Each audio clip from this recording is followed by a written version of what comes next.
The sheriff generated up a posse and took off after the bad guys. No, it really isn't. This is 21st century crime. Today, even if there were a posse, they'd have no idea where to look for the criminals. It looks like the bad guys have vanished into the digital void. But Lawrence and Brian are still on the trail.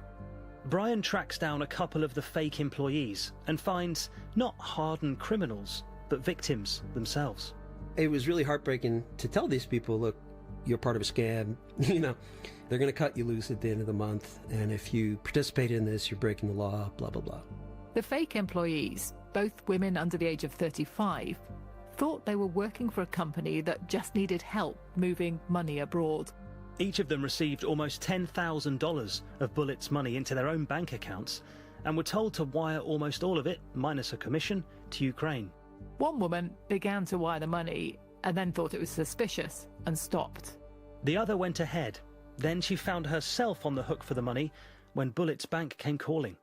Brian writes it all up in his blog, and the Washington Post hits publish.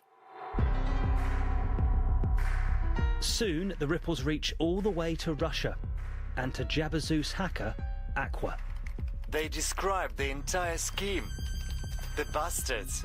Literally within an hour of when he put the Bullet County story out, we saw them chatting about it in the chat server. They exposed the texts.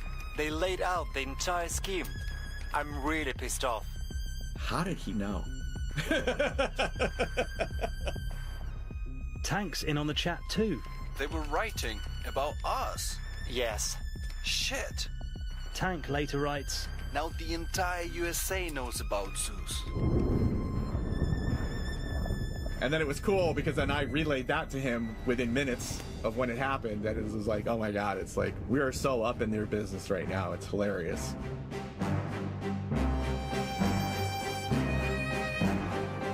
Now Lawrence and Brian know these handles, Aqua and Tank, are definitely the ones pulling the strings in these real-world heists.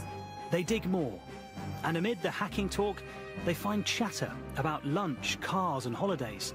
And buried in this seemingly mundane gossip, there's an important detail. They're friends, sharing some of life's most intimate moments. So, what's going on over there? She's giving birth. I will write later.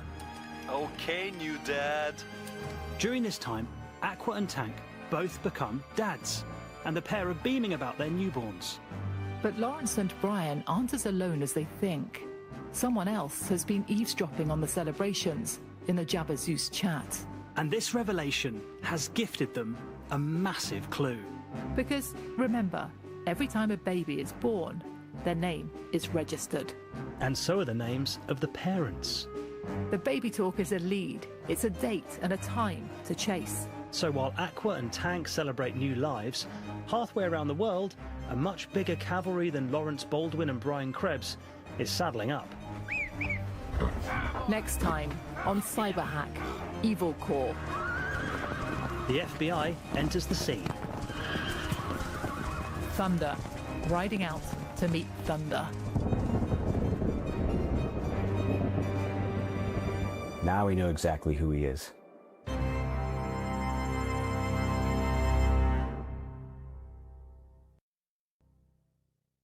Cyberhack Evil Core is a BBC long-form audio production for the BBC World Service. It's presented by me, Joe Tidy. And me, Sarah Rainsford. Thanks for listening.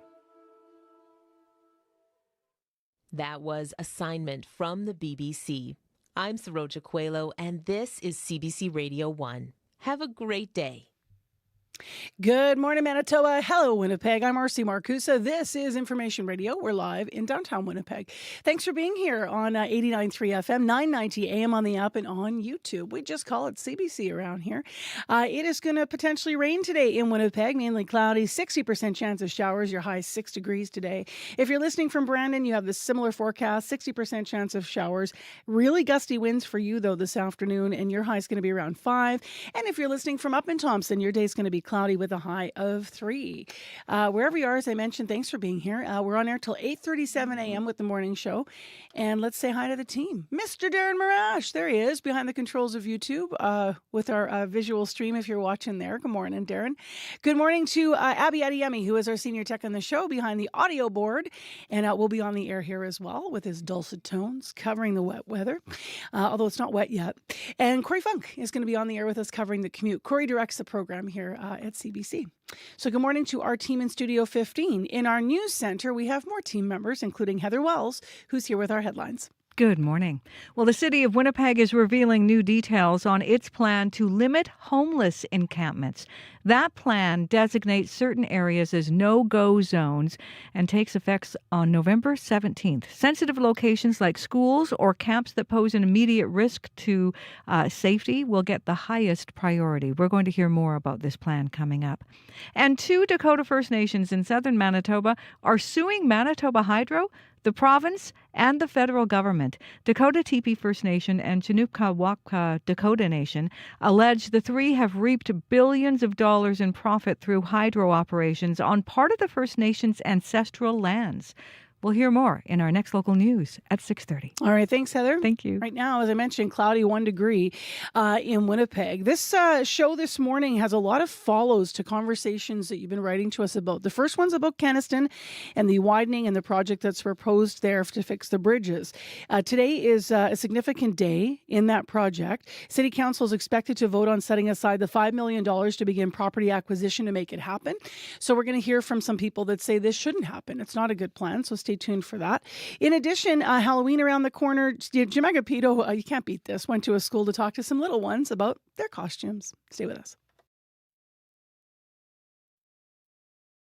On cue. The country music superstar Maren Morris faced a severe backlash after speaking out for trans rights in the U.S., like she faced vitriol from figures like Tucker Carlson. So Maren will tell you how she got through that moment with advice from her fellow country music stars, the Chicks. We all want equal rights and to love who we love. Q with Tom Power. This morning at 10:30 in Newfoundland, and on the CBC Listen app, or wherever you get your podcasts. This is World Report. Good morning. I'm Marcia Young. U.S. President Donald Trump says he has struck a deal with China. Trump met with Chinese President Xi Jinping in South Korea before hopping onto Air Force One to fly home. Trump says the pair reached common grounds on many issues, including rare earth minerals. Willie Lowry is following along in Washington. And Willie, what more can you tell us? This meeting really ended in a détente, with both sides easing restrictions and making some concessions. President Donald Trump described the nearly 2-hour meeting as great, while Chinese President Xi Jinping called it warm. No blockbuster deal was signed, but the pieces appear to be falling into place. The U.S. agreed to lower tariffs on Chinese goods from 57% to 47%. Remember, at one point, they were as high as 145%. In return, China will delay curbing exports of rare earth minerals, something the U.S. desperately needs. China possesses rare earth minerals that are used in cell phones, fighter jets, and a host of other critical and everyday items. According to Trump, once the deal is finalized, it will be renewed on an annual basis, and the president expressed optimism that it would endure for years to come. What else did they discuss? The meeting covered a lot of territory, 2 areas of significance, fentanyl and soybeans. Washington has long accused China of providing precursor drugs that are used in the production of fentanyl. Trump says she agreed to work on it. On fentanyl, we agreed that he was going to work very hard to stop the flow. You know, it's a very complex subject because it's used for lots of different reasons, including anesthetics. On soybeans, she agreed to start buying American soybeans again. In 2024, China purchased nearly $13 billion worth of soybeans from American farmers.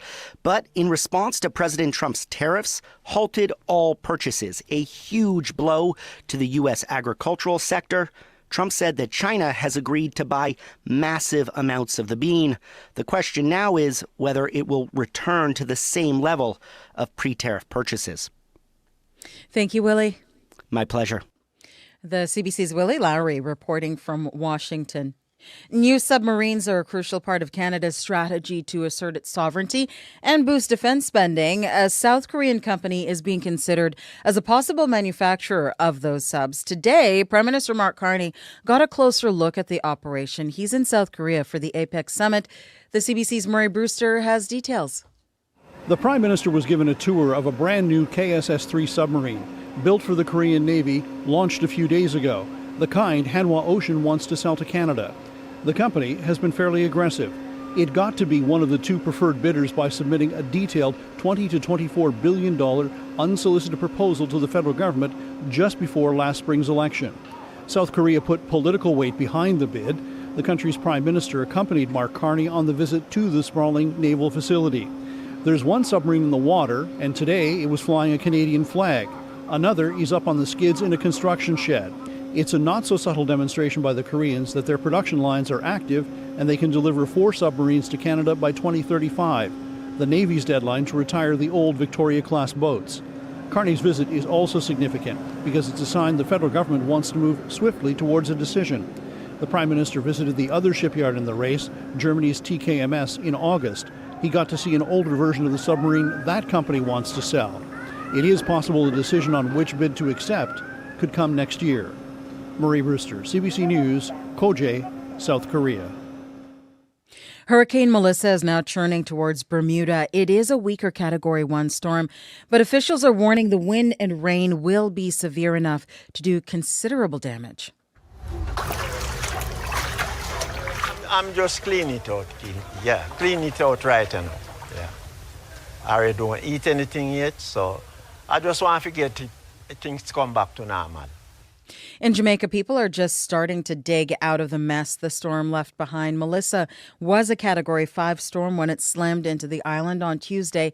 It knocked out power to 3/4 of the island. U.S. forecaster AccuWeather estimates the storm cost $22 billion in Jamaica alone. And in Haiti, the hurricane had a severe human cost. At least 25 people were killed. 18 others are reported missing. Police in France have arrested 5 more suspects in connection with the Louvre Museum heist, but the stolen treasures still missing. Police say they found DNA evidence of one of the suspects at the crime scene.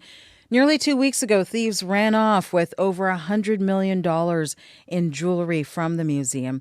The daylight robbery happened minutes after the Louvre opened for the day. Over the past 3.5 years, as Russia wages war on Ukraine, it's been rolling out restrictions at home. It's blocking some websites and apps. Last month, it introduced a made-in-Moscow platform called Max. The app has to be installed on any new phone sold in Russia. As Briar Stewart tells us, critics say it is another step towards controlling access to the rest of the world. In a promotional video, Russian rapper Igor Creed boasts that the reception through the new Russian app Max is so clear he can even make calls in the middle of the sea. He's one of a number of influencers who've been enlisted to pitch the app, which is designed to be both a messaging platform and a portal to government services.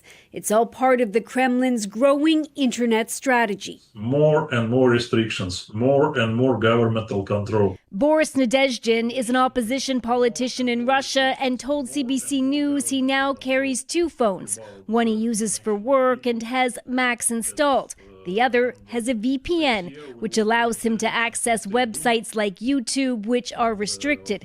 He says it's also become increasingly difficult to even use other messaging platforms like WhatsApp and Telegram. It's a very big problem.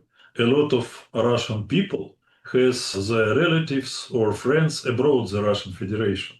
Across Russia, mobile internet is now frequently brought down. Authorities say the measures are necessary to defend against Ukrainian drone attacks, but Anastasia Kuropa with Human Rights Watch believes there are other motivations. This is also a very convenient sort of setting to experiment with things like, what if we just provide access to only things that we find good and essential? She believes the government ultimately wants to see how much it can restrict web traffic from outside Russia and still have a functioning network inside the country. Briar Stewart, CBC News, London. For years, Mexico has faced what families call a crisis of the disappeared. Tens of thousands of people have vanished since the country's war on cartels began. Now Mexico City is trying a new strategy to find them. CBC's Jorge Barrera joined families searching in one of the capital's most dangerous areas.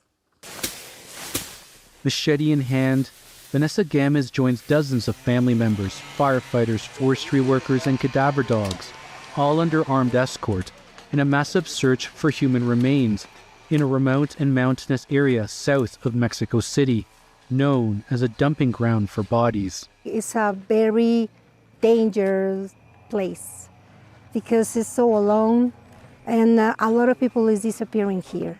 Gamez's daughter, Ana Amelie Garcia Gamez, is believed to have been kidnapped in July while hiking alone in this area called the Cumbres of the Ajusco National Park. As a family, we are so broken right now. Ana Amelie is now listed among the over 130,000 on Mexico's National Registry of the Vanished, many victims of the drug wars, kidnappings, or for being at the wrong place at the wrong time. So we had in the past smallest search in one place or another. Luis Gomez Negrete is the commissioner in charge of the capital city's agency tasked with finding the missing. He's starting to deploy a zone-based search strategy, unique in the country, using geographical links in missing persons files. We are gathering cases, defining an area of interest, and bringing all the resources available. A week-long search of the Ajusco, which is linked to 96 cases, ended last Friday without finding human remains. I need to find her. The operation, with hundreds of searchers, resumes here next week. Jorge Barrera, CBC News, Mexico City. Jorge is part of a CBC News team in Mexico for the next few months. They will bring you stories as Canada and Mexico work together against the backdrop of rising economic pressure from the U.S. That is the latest national and international news from World Report. If you like the World Report podcast, please follow us and tell a friend. It helps spread the word. I'm Marcia Young.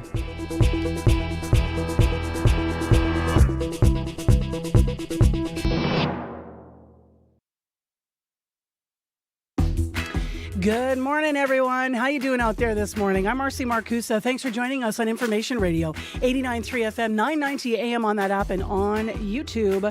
Got some rain returning to our forecast. Abby will tell that all about that in just a moment. Right now it is cloudy in Winnipeg and our current temperature is 1 degree. This hour on the show, a bit of a spooky love story. We have the creator and lead actor of a revamped musical joining us in studio to talk about why she wanted to give visibility to characters she says who are often invisible this week. So we'll hear more about this show. In addition this hour to some of the political news you might have heard on World Report, we're going to build on it. As Prime Minister Mark Carney is hoping for a reset in relations with China, how likely is that? And when we say finding new markets for our goods, it is not that easy. And is it even possible? We're going to get a big interview on that this hour on the show. Plus, Corey just pulled a really interesting story we're going to put on about someone in this country that is harvesting fog. So what does that mean? How do you do that? And why are they doing it? It's all coming up. Heather Wells is in our news center with the latest headlines on other stories at 6:11 a.m. Good morning, Heather. Good morning. Well, Winnipeg is preparing to enforce new restrictions on homeless encampments starting November 17th. A new report released yesterday details how the city plans to enforce the prohibition of tents near schools, playgrounds, or other sensitive areas. The city estimates about 100 encampments were set up across Winnipeg this summer, with as many as 700 people living in them. The town of Verdun is going back to an old drinking water source, a source with levels of arsenic. The town had to ditch its newer well from 2021 because the aquifer of the new one is running out of water. We're going to hear from some concerned residents coming up in our next local news at 6:30. Heather Wells, let's talk baseball as we have been each and every morning and so many people have across this country. What'd you make of last night's Jays game? You know, it's going to sound crazy, right off the bat. Yep. A home run, very first pitch, followed by another one with Vladdy. Incredible stuff. And Trey Savage, 7 innings, amazing. Can you imagine, 22 years old, you're pitching against a legacy franchise, a legacy club in the Dodgers, against probably not even arguably the best player of all time in that lineup with Ohtani, right? Yeah, He's just getting started too. He's pretty young. 22. I mean, unbelievable. The guy was playing like in the minors. He went up, I think, 3 different leagues, got picked up from the Jays. They saw his talent and off he goes. Just like he was incredible last night. Cinderella story, right? Yeah, it really is. So I think across this country, it's interesting. National News has asked me to be on tomorrow talking about how Manitoba's excited about this. Yeah. So if you want to weigh in and you have a story out there and you're listening, share it with us. Like maybe we'll get you on the air nationally because we got to show some pride here in Manitoba. We don't have a team, right? I think I'm going to have to turn my Bombers jersey inside out because I didn't buy Jay's jersey in the end. I'm like, well, my Bomber blue kind of works. Anyway, we're getting some great stories online to that end, but you can always call us 788-3205 if you're on the bandwagon with this. So super fun, Heather. Yeah, it is. 1 win away. 1 win away. So tomorrow night in Toronto, we'll see if they can finish. We need to turn to the weather. It is going to rain, likely. Abby's here with the details. Yeah, most of the southern regions into the central areas, we've seen showers through the day with a mix of, let's call it flurries later in the evening. We're talking about 60% chance of showers in most of the regions. Winnipeg right now, we are sitting at 1 degree, mostly cloudy outside. As mentioned, we do have this good chance of showers through the day with light breeze turning west later. This afternoon, we warm up to about 6 degrees, and then tonight, clouds would linger with a small chance of flurries, and temperatures will just stay around 1 for the rest of the evening. Across board from the Pembina Valley region through Brandon, Dauphin, and down to the Interlake region, we're looking at a damp and cloudy day ahead. Also, showers will move through from west to east, and we'll see winds becoming northwest later. Highs will hover around 5 and 6 this afternoon, and then we'll see coolings to about 0. Up north, it's another cool day for them, except just more like cloudy skies and just a few showers of flurries through tomorrow morning. Temperatures will warm up to about 4 degrees. But right now, Winnipeg, we are at 1 and it's cloudy outside. All right, thanks, Abby. Thank you. Corey Funk, what do you know about the commute? Very quiet commute so far. Haven't heard of any major issues, but if you see something, give me a call on the CBC commuter line. That number, 204-788-3093.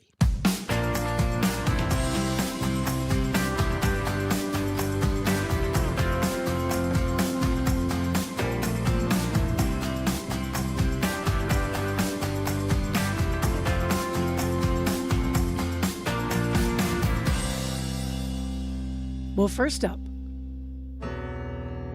Beyond the afterlight.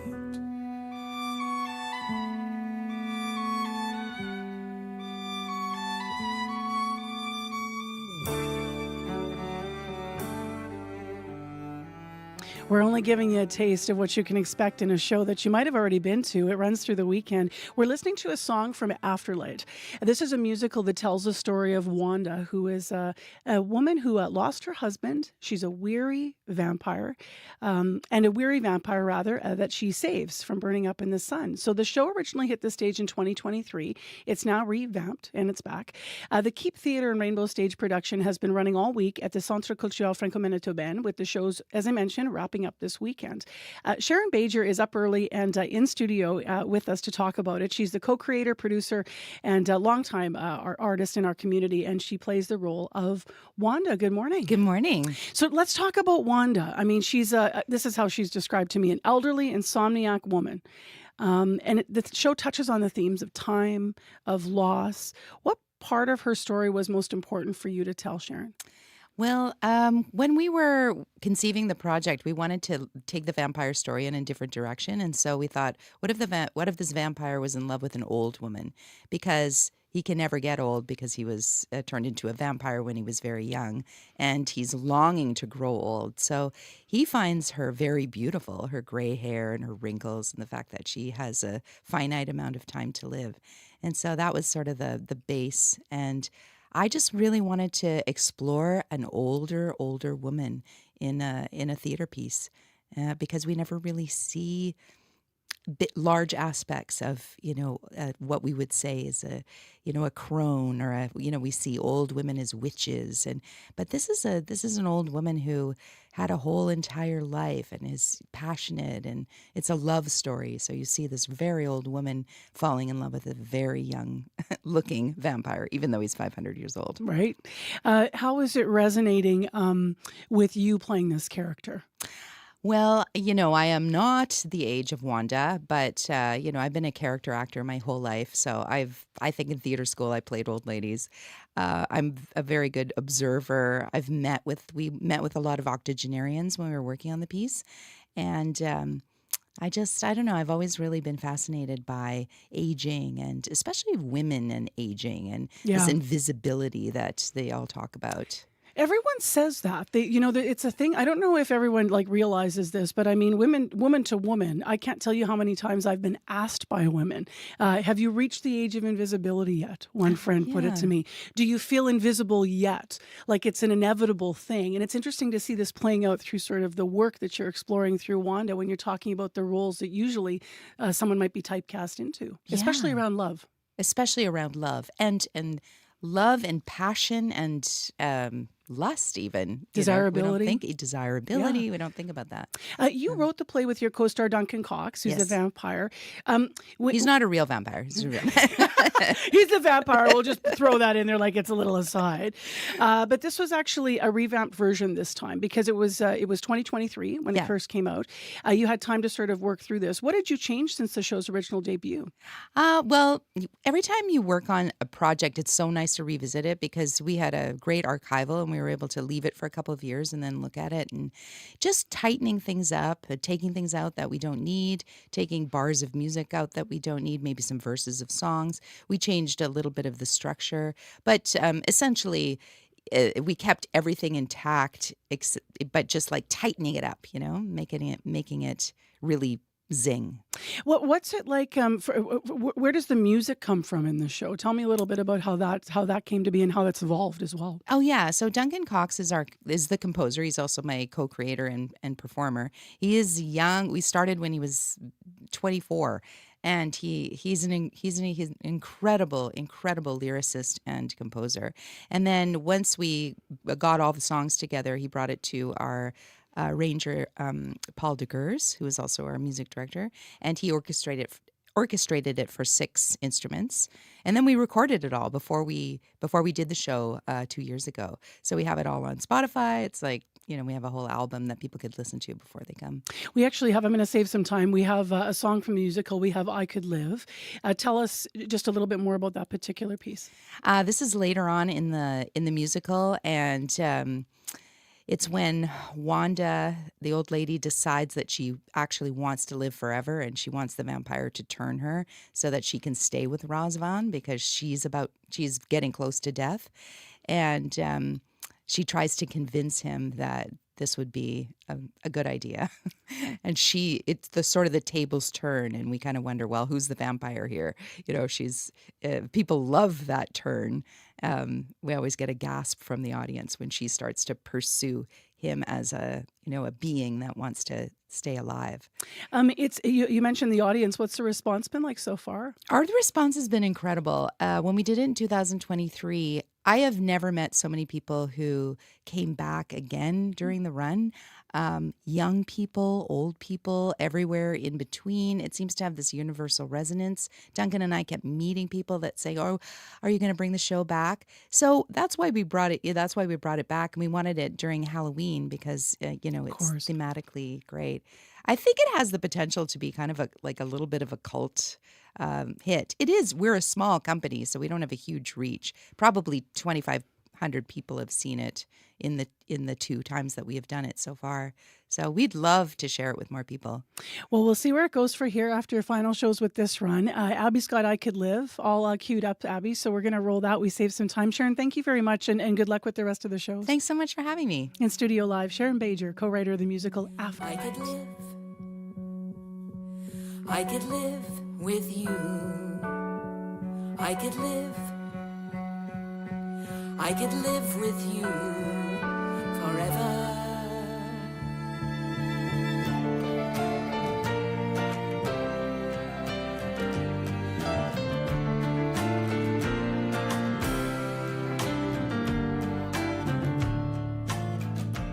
I see it in your eyes, you've no idea the truth of what it is you're asking me to do. But to cauterize, to seal the youth That's something I can't do to you.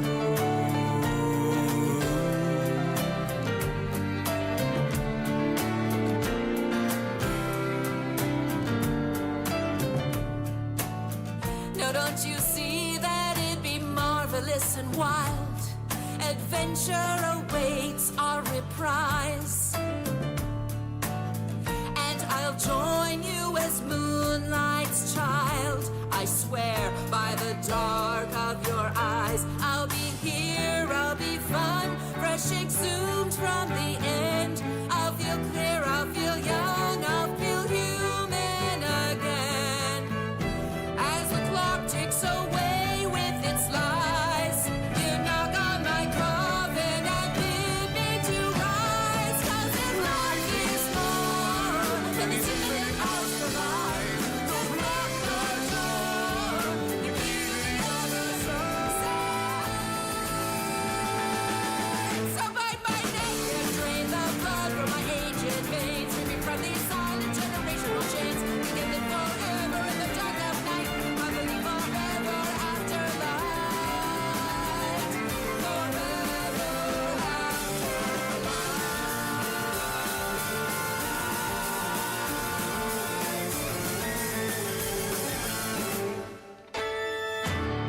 Live music, Sharon Bajer, co-writer of the musical Afterlight. That is a tune from the show called I Could Live. You can catch a performance of the brand new show at the Centre Culturel Franco-Manitoban. It will run through the weekend to November 2nd. Tickets, though, are through Rainbow Stage, so don't be fooled. Go to rainbowstage.ca if you want to find out more about it. Now, we're talking about iconic shows at this time of year, Halloween tomorrow.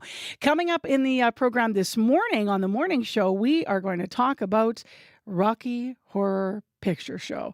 There is a live production of Rocky Horror happening in time for Halloween locally, so our community reporter had a chance to check out a bit of the excitement and hype around that. And we also pulled a piece from the archives, so lots of fans of Rocky Horror here.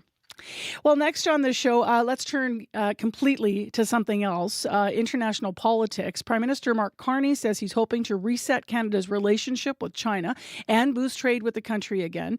He's set to meet President Xi Jinping and Asia-Pacific Economic Cooperation at the APEC Summit this week in South Korea. That's where both of them are. Canada and China have not been on good terms for some time. Now that the U.S. has become an unstable trade partner, Carney says, though, he is looking to diversify. For more on trade opportunities, we are going to talk next to Colin Robertson. He is the Canadian diplomat and former Canadian diplomat and fellow at the Canadian Global Affairs Institute. Good morning, Colin. Good morning, Marcy. Good to be with you. Good to have you on always. What do you think Carney's priority message is going to be to Xi Jinping? That we're open for business and that we'd like to reset the relationship on trade and investment, and also on the people-to-people ties, which are very strong between Canada and China. What do you expect might happen to Canada's 100% tariff on Chinese electric vehicles then, which is obviously one of the things canola farmers are worried about here because of the stress between the countries? Yeah, absolutely. We imposed the 100% tariff on EV batteries back in the Biden administration, moving in tandem with the Americans. The Europeans took a different approach to lowered tariffs and are looking to see if there can be some Chinese production in Europe. I think we would look at it the same way now that Mr. Trump seems determined to strangle our auto industry and move production by U.S.-based companies south of the border in defiance of 100 years plus of successful joint production. But we do have to look to alternatives. And the Chinese are the leaders in EV battery technology. And if we are going to get climate right, that's something we are going to have to consider. We have made some decisions on EV battery production in Canada. Whether they're going to pan out now looks less likely. So I think we probably do have to look to China. And in return, I think we would want them to reduce the tariffs, as you put it, on our canola, our seafood, and our pork. I think there's a deal to be done there, but it will take some time to negotiation. And we would want assurances of technology transfer to Canada and production in Canada by Canadian workers with Canadian jobs. What are the other trade opportunities? And I'm just going to ask you two questions. I know you can handle two of them at once. How much are we competing with the United States? Because they don't want us, but they're looking around the world for their other trade opportunities as well, right? Yeah, no, Marcy, in the background, of course, is the Xi-Trump meeting, which is going to take place. And our fear is that they do a deal like they did the last time Trump was president, in which it majorly disadvantaged Canadian, particularly in the agriculture industry, because we compete with the United States internationally, and in return for Chinese access to the market, the Americans got better access for their agricultural products to our disadvantage. So I think in this case, we'll watch carefully what takes place in that meeting, but it shouldn't stop us because we have things that Chinese like, including our food, but also they're now the biggest buyer of the oil that we're now producing and sending to the West Coast with the new pipeline, the new addition to the Trans Mountain pipeline. They're looking at our gas. They're interested in our potash. They're interested in coal, for example. So there is a complementarity between the relationship of what we would like from China and what they want from us. But we've had, as you pointed out, a pretty frosty relationship the last couple of years. But I think it's time to move past that. How might Carney balance Canada's stand on human rights in Taiwan in these trade negotiations? Yeah, these are big, important issues. Well, I think on human rights, I think we probably go back to what we did traditionally under Brian Mulroney and Jean Chrétien when we had a successful relationship with China, where we raised human rights, but we did it behind closed doors, and we did it in a targeted, focused fashion, usually around Canadians who we felt at risk in China. And we were able to make better headway there than I think we did with the kind of megaphone approach, or leading with our chin in a sense and going into meetings and starting off with human rights. Bluntly, with China, we want to do trade and investment. And so I think that we moved back to a style of diplomacy which proved to be both effective and served Canadian interests. And just as a last, I can't resist a last quick question. It's a political one, but if we don't use a megaphone on human rights, does Carney then risk at home losing support from some people that say we might need the trade, but let's not do it with this country? Yeah, probably. That's always part of it. But at the end of the day, you've got to say what is in the Canadian interest. We're in a tough spot right now vis-a-vis the United States, and expanding our trade, if we ignore China, and if we take the kind of approach to human rights that some have done in the past, it's going to make us, it's going to make great difficulties for us to expand our trade with India, for example, and others. But I think we have to be very clear about what our red lines are in Canada. I think we've been less effective at taking action against action by other countries, India or China, as we should have been. But I think that we have to make very, very clear and then bluntly send people home or discipline accordingly. Thank you for your time, Colin. We'll see what they discuss today. Thanks, Marcy. Colin Robertson with us, fellow at the Canadian Global Affairs Institute, former Canadian diplomat. Your news is next. This is CBC News. Good morning. I'm Heather Wells in Winnipeg. 3 degrees right now. Good chance we'll get wet in Winnipeg today. 60% chance of showers. And tonight, the F word makes its first appearance in our forecast. A chance of flurries overnight tonight. But for today, a high of 6. The city of Winnipeg is revealing new details on its plan to limit homeless encampments. The plan, which designates certain areas as no-go zones, takes effect November 17th. There's no new staff or funding dedicated to this plan, which will use existing resources, including 2 bylaw officers. Enforcement will take a tiered approach. Sensitive locations like schools or camps that pose an immediate risk to safety get highest priority. Acting Director of Community Development, Greg McPherson, says some aspects of this plan are still being worked out. We haven't done this before, so it is a work in progress. The document, we're approaching it as a living document. We will report to Council on our progress annually, but our work internally will be evolving. Council votes on the plan next month. 2 Dakota First Nations in southern Manitoba are suing Manitoba Hydro, the province, and the federal government. Dakota Teepee First Nation and Chinoopa Wakpa Dakota Nation allege the 3 have reaped billions of dollars in profit through hydro operations on parts of the First Nations' ancestral land, which were never surrendered to the Crown. The First Nations claim hydro's use and occupation of that land has deprived them of the ability to fully benefit from the land.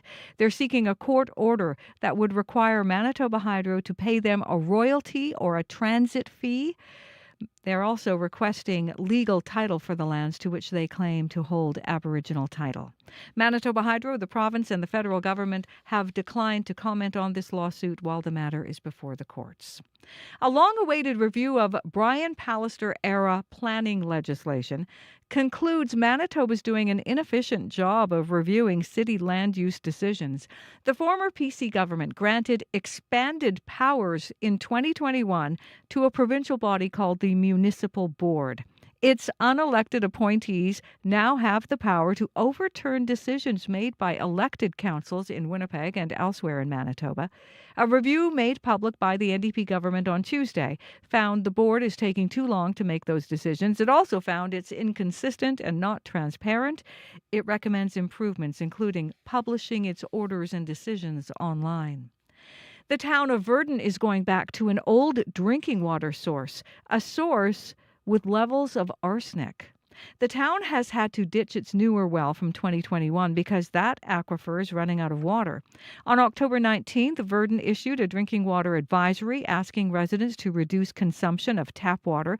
2 days later, it switched back to its previous aquifer. Jennifer Ritchie worries about what's in the water. The arsenic, chemicals, all that sort of stuff. I'm very, cancer has happened in our family, and so I'm very cautious to what we put into our bodies for sure. A water quality advisory remains in effect for the western Manitoba town. Virden's mayor could not be reached for comment, but Tina Williams previously said using the old water source may not be a permanent fix. Well, Prime Minister Mark Carney met with South Korean President Lee Jae-myung today. We're meeting at a time when our defense cooperation is deepening, and very importantly, that our cultural ties continue to grow. It is the latest high-profile meeting on Carney's Asia tour, but the big test is tomorrow. Carney will sit down with China's president as Canada tries to reset relations with China after years of tension and a diplomatic spat that saw 2 Canadians detained in Chinese prison.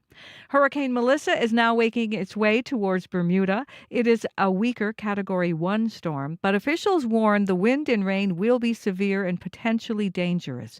Meanwhile, in Jamaica, the cleanup continues from Melissa's arrival earlier this week. I'm just clean it out. Clean it out right now. Yeah. I don't eat anything yet, so I just want to get things come back to normal. Melissa was a Category 5 when it slammed into the island on Tuesday, knocking out power to 3/4 of the island, with property damage estimated at more than $20 billion. You can hear the latest national and international news coming up on World Report at 7. 1 win away. That's how close the Toronto Blue Jays are to becoming World Series champions. The Jays beat the Los Angeles Dodgers 6-1 in last night's Game 5. Davis Schneider and Vladimir Guerrero Jr. hitting back-to-back home runs to open the game at Dodger Stadium. But it was rookie starting pitcher Trey Savage who stole the show. On the biggest stage in baseball, in front of a crowd of over 55,000, the vast majority of whom are rooting against him. And it doesn't seem to faze him at all. The 22-year-old struck out 12 Dodgers, setting an all-time rookie record for strikeouts in the World Series. The Jays will soon be on their way home for Game 6 tomorrow night in Toronto. You can find more news updated throughout the day at cbc.ca/Manitoba. I'm just reading some of these comments about how Manitobans are enjoying the games. And I think my favorite thing is people that never watched baseball before. And they're sort of like, I don't know what's going on. I'm watching all these games. Like Maureen Morris, who said exactly that. She said, I don't think I've ever watched a whole baseball game in my life, she wrote to CBC. But she said, I'm glued to the TV for this series. I believe I've become a fan, she wrote. And then you have other people that are super fun because they're talking about, where they're watching. So I think this is a place I actually am going to pitch that I should go to. So Viv Ketchum, who has been on our program for various other reasons, a longtime community member here, of course, Winnipegger, she says her building has this lounge area. So there's a big screen to watch the game. There's snacks and everyone's socializing together to watch the games and come down. And she's in a 55 plus in town. And then other people just watching alone. Chris Brandon saying, I've been waiting 32 years for this. I was 21 last time. And so he's been hanging on every pitch this season. A lot of people just connecting, though, Heather, to the fact that this wasn't necessarily, quote unquote, supposed to happen, according to all the analysts, right? Yeah. You know what's great about it too is it seems like it's bringing the nation together. It's everyone's much happier. We're excited again, Yeah, I agree. There's a good mood that comes with all this. Let's also remember, we have the Goldeyes here, and we have some of the biggest crowds for that league across that whole, across the whole league of all those different cities. So there's ball fans here. We just don't have our own professional team. So this is exciting. Very exciting. And who knows, it could mean a whole new generation of baseball fans and players. All right, Heather, thank you. Thank you. Next headlines coming up before the top of the clock. News Anytime Online, and Abby's here with our regional forecast. Yeah, we're expecting a few showers in a lot of southern and central areas with some flurries mixed in by tonight. The north is going to stay chilly, and we'll see overcast with occasional light rain or snow for the northern part of the province today. For Winnipeg, we're looking at 1 degree right now, cloudy outside. We do have a good chance of showers through the day with light breeze shifting west later.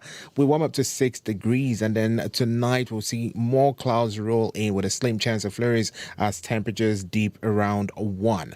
For the Pembina Valley region, sitting at 4 degrees at this time, mostly cloudy out there. We're expecting a good chance of showers, also about 60% through the day. Light winds turning breezy from the northwest by the afternoon period, warming up to 6 degrees.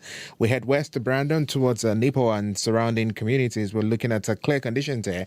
It's cool, 1 degree at this time. Some clouds will build. We have a good chance of showers also for that Westman region. Winds will turn breezy through the day, and we'll see temperatures reaching about 5 degrees. Across the Parkland region, tracking it from Dauphin towards Russell all the way to Roblin and surrounding communities, it's cloudy over there, 6 degrees right now. Showers will move in this morning with a few flurries possible over higher terrain and a breezy west wind pushing through highs to about 5 degrees later today. In the Interlake region, Gimli, you're sitting at 4 degrees right now. We have some cloudy conditions to start, a good chance of showers also through the day.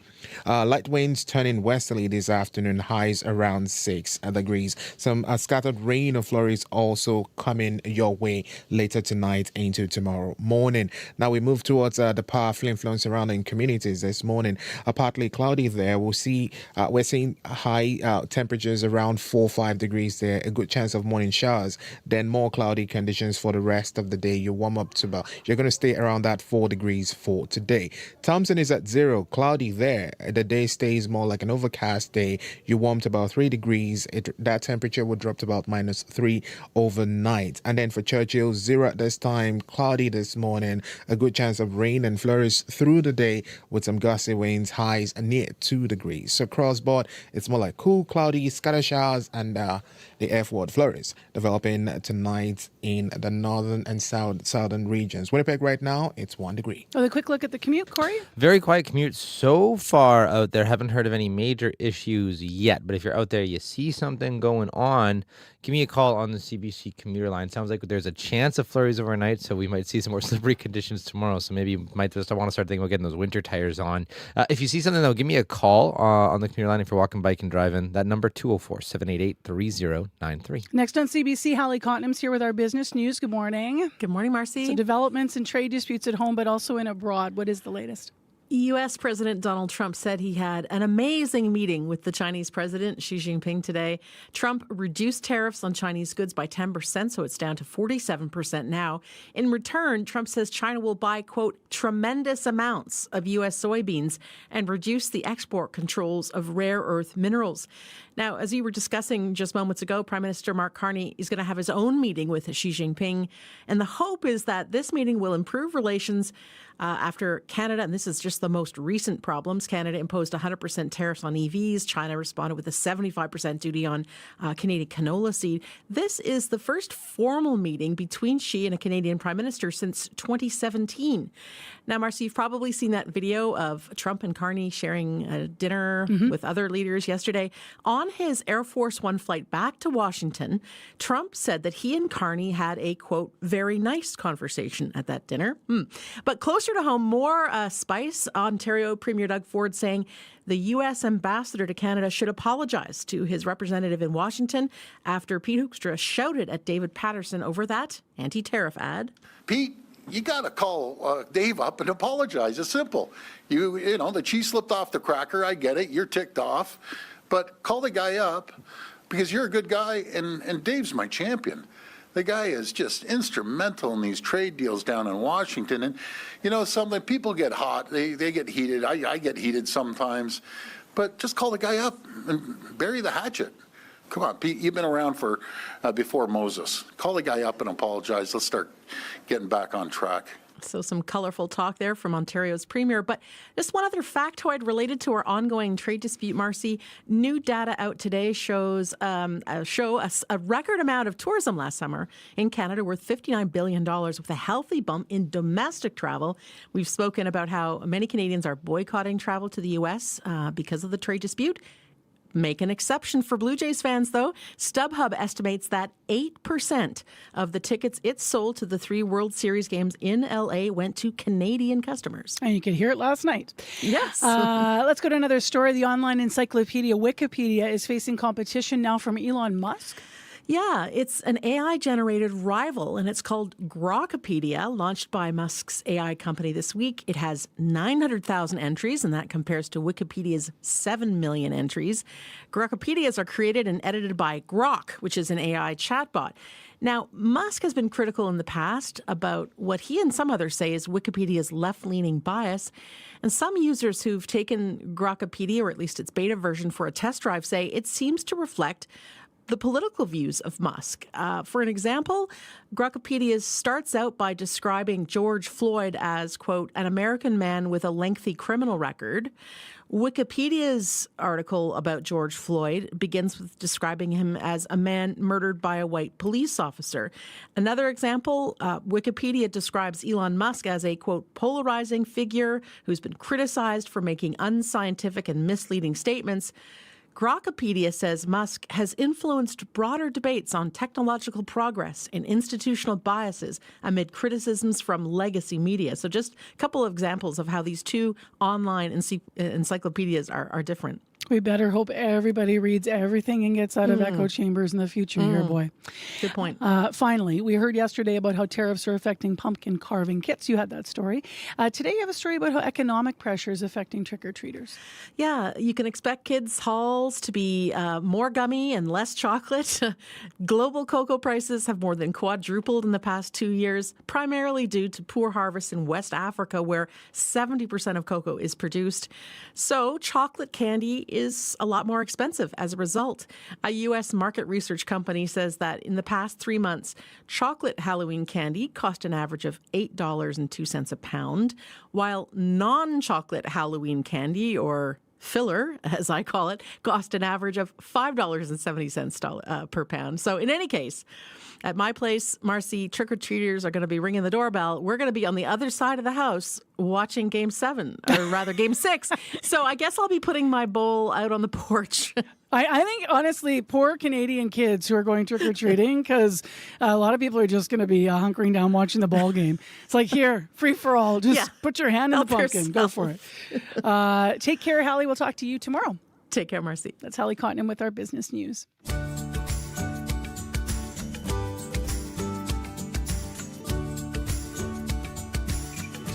One in cloudy in Winnipeg, clear in 1 in Brandon, cloudy and 0 in Thompson. Today, a 60% chance we'll see some showers here in the city of Winnipeg. My name is Marcy Marcusa. You are with Information Radio. We're live in our CBC studios downtown. Well, you might recall this summer when we all learned some new terms. In July, the extremely dry conditions in our province led the rural municipality of St. Laurent to declare a state of emergency. And then the arm of Colwell declared a state of agricultural disaster. That's the phrase that we don't often hear, but it sure did get dry. And then, of course, our huge challenges with wildfires. Well, because drought was a problem across the country and a lot of places were hit hard this year, there are a lot of individuals that are doing interesting things to try to get ahead of that. Some have gone years, some areas, without a safe, fresh water supply. And for our next story, we're taking you to Cape Breton, where they're experiencing a crisis with wells running dry after months with no rain. One woman is experimenting with harvesting fog as a way to capture water. Deborah Wood is her name. She's legally blind. She lives alone on Cape Sable Island. That's off the southernmost point of Nova Scotia. CBC's Erin McInnes spoke with her to find out more.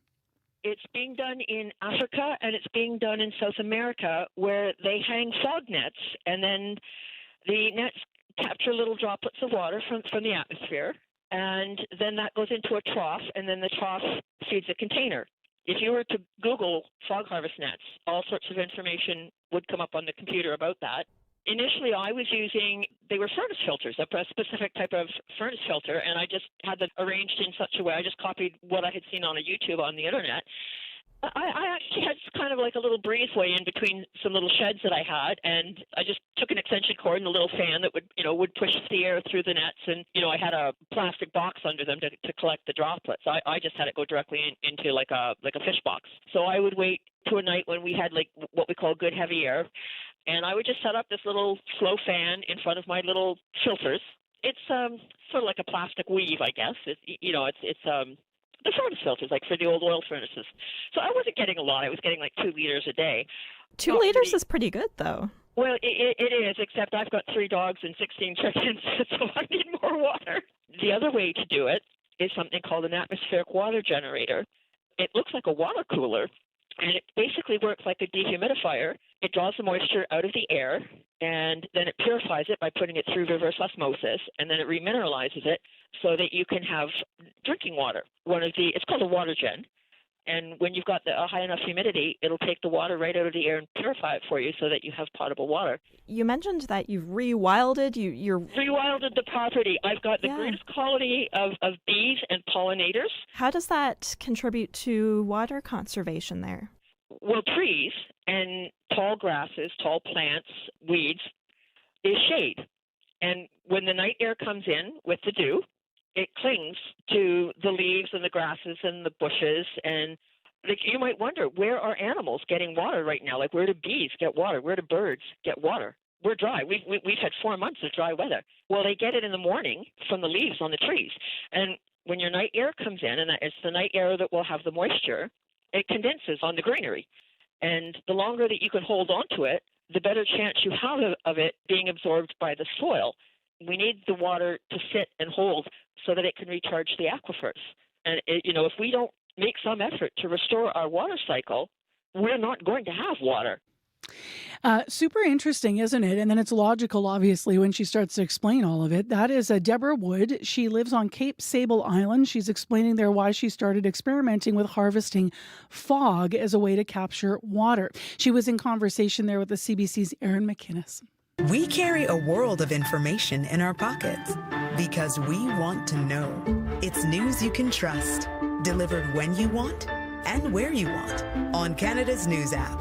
Now with CBC Radio 1, local and live. Download the CBC News app for free. Well, speaking of news, next week, the Carney government will table its first federal budget. Remember, they were elected and then they pushed the budget to the fall, having been elected in the spring.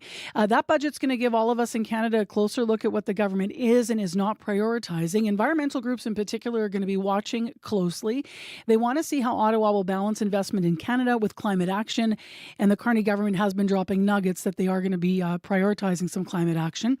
We don't know what, though. Lisa Gu is from the National Policy Manager from the David Suzuki Foundation. Good morning. Good morning. They have mentioned climate in the lead up to the budget, actually. How hopeful are you that you're going to see something concrete? Well, what the Prime Minister said in his pre-budget address last week was that the budget would include, or along with the budget, the government plans to introduce a new climate competitiveness strategy. So that's definitely something we've got our eyes on. Could be quite an important development. We'll see. This budget is going to be significant for the environment in other ways as well. There are major federal funding envelopes that are set to run out at the end of this fiscal year for nature protection, and also the vital work that the federal government conducts for assessing and regulating chemicals to protect Canadians and the environment from toxic exposures. So this budget needs to reinvest in nature and pollution prevention. And of course, all of this happening at a time when the government has broadly telegraphed that it intends to cut government operational spending. That we have yet to see how that will play out in terms of environmental programming. But of course, we are concerned that reduced capacity in the federal government could really kneecap Canada's ability to meet the ecological challenges of our time, and those threats are only becoming more pressing and more complex. How concerned are you that the economic challenges of our time are going to compete, or they are obviously competing with the ecological challenges of our time, because the funding for solving all of the problems we have in this country is coming from the same bucket? And I wonder whether or not there are projects that could achieve both of those goals. I think we really, you hit on something important there at the end. We need to look at the environment not as a competing agenda with economic concerns, but rather as fundamental. Protecting the environment is key to Canada's long-term prosperity, and we aren't going, any economic strategy that sacrifices the environment is dangerously short-sighted. And yes, in terms of the interest that the government has set out in terms of for building big things, I guess, is what the Prime Minister likes to say. There are good opportunities for win-wins here. One of the things we're really excited about, actually, is the commitment that the government made in its election platform to build out an east-west electricity grid. That's about if federal investments that help connect regional and provincial electricity grids could really unleash the potential this country has for renewable energy. You've just frozen there for a moment. It may unfreeze. This happens when we have live guests. Lowering costs for consumers. And you're back with us now. I just froze for a moment. East-West electricity grid is something we know well in Manitoba. It's been talked about and on our books forever. We would be a big part of that should this actually be something that happens in this country. I want to return to something, Lisa, that you mentioned at the beginning, which is what they have said. They kind of alluded to this climate competitiveness strategy. What do you hope that might mean? Well, the Prime Minister said that in introducing this last week that he understands that climate change is both a moral and tackling climate change is both a moral and an economic imperative, and he's absolutely right. So in that regard, I think the strategy needs to be about positioning Canada to, frankly, catch up to the rest of the world in terms of efficient, electrified, zero-emission technologies and the deployment of renewables on a large scale. So we'll see what the content of that strategy is. It has to be said that Canada already has an emission reduction plan, so we don't really need another plan. What we need to see is a government implementing the plan that it has set out for itself to reduce emissions. And if this new strategy helps resolve some of the tensions we've seen between the economic agenda and the climate agenda, then that could be a very helpful tool. I will say the Prime Minister also, we're scratching our heads over the Prime Minister's other comment, which was that this strategy will focus on results over objectives. Results need to be measured against those objectives, and so the objectives, the results we need to see this climate competitive strategy are the emission reductions in line with Canada's global climate commitments. Thank you for your time this morning. We'll see what the budget says next week, Lisa. Take care. Thank you. Apologies there. When we do Zoom interviews, sometimes in the radio, you're hearing that the stream can't keep up. So we had a couple moments like that where we lost Lisa. She's been with us from the David Suzuki Foundation. Lisa Yu is the National Apology Manager for that foundation. It is coming up to 3 minutes to 7 o'clock on 89.3 FM, 990 AM on the app and YouTube. Thanks for joining us. Hopefully you're doing well. We're almost at the end of October. Tomorrow's Halloween. We have a fun little story coming up later on the program. I always love hearing what kids have to say about Halloween. The old, what are you planning to do on Friday night? What candy are you looking forward to? What's your costume going to be like? And this is always the day where I ask you to call the listener line with last minute ideas. So if you left it, Anyone have a thought out there about what's easy to pull off and kind of still a cool costume? Call the listener line 788-3205 and we'll take you into that grade 5 classroom later in the program. Right now, it is coming up to 7 o'clock, as I mentioned, and Heather Wells joins us with our news headlines. Good morning. Winnipeg's preparing to enforce new restrictions on homeless encampments starting November 17th. A new report released yesterday details how the city plans to enforce the prohibition of tents near schools, playgrounds, and other sensitive areas. The city estimates that about 100 encampments were set up across Winnipeg this summer, with as many as 700 people living in them. 2 Dakota First Nations in southern Manitoba are suing Manitoba Hydro, the province, and federal government. Dakota Teepee First Nation and Chinoopa-Wakpa Dakota Nation allege the three have reaped billions of dollars in profit through hydro operations in parts of First Nations' ancestral land, which they say was never surrendered to the Crown. We'll hear more in our next local news coming up at 7:30. Thanks, Heather. Let's get to the forecast. 1 degree and cloudy in Winnipeg. 60% chance we're going to see some showers this Thursday and a high of 6 degrees. It's going to be possibly rainy and really windy in Brandon as well, by the way. Let's talk commute. Looking pretty good so far. 788-3093. So far, so good, so early. Call us if you do see any problems and we'll pass them along here. Corey will update that on air. In the next hour of Information Radio, what could losing Canada's measles elimination status mean? Our country is facing that reality as measles outbreaks continue. We'll have that coming up on the latest. Also at 7:40, it is a midnight movie with a cult following. We're going to find out more about a live production this year of Rocky Horror happening just in time for Halloween. And then at 10 to 8, our ongoing coverage of Kenaston Boulevard and the widening project and the refixing the bridges continues. This will be one of the largest projects in our city's history, construction-wise and also monetarily, $757 million. So City Council today is expected to vote on setting aside $5 million to start with property acquisitions for the proposal for widening Kenaston. But a Winnipeg nonprofit says the city can't afford to spend millions to expand Route 90. We'll hear why they're calling for what they say is a smarter and more affordable way to cut congestion and emissions in that area. So we'll hear all about that. Plus, we're going to hear from a homeowner who lives right there for their thoughts on the possible expansion of Kenaston Boulevard. Stay with us. Road Report's next.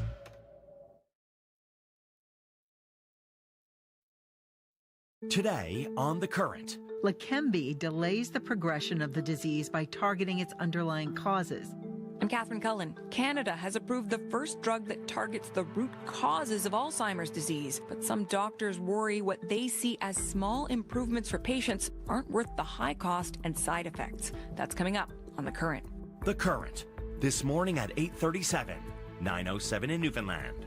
And on the CBC Listen app. This is World Report. Good morning, I'm Marcia Young. It was one of the most shocking episodes of domestic violence in Canadian history, a triple femicide in the Ottawa Valley. A decade later, the impact is still being felt. CBC News has obtained the probation records of the killer, and as Christy Neese explains, they raise troubling questions about how Ontario's probation system functions.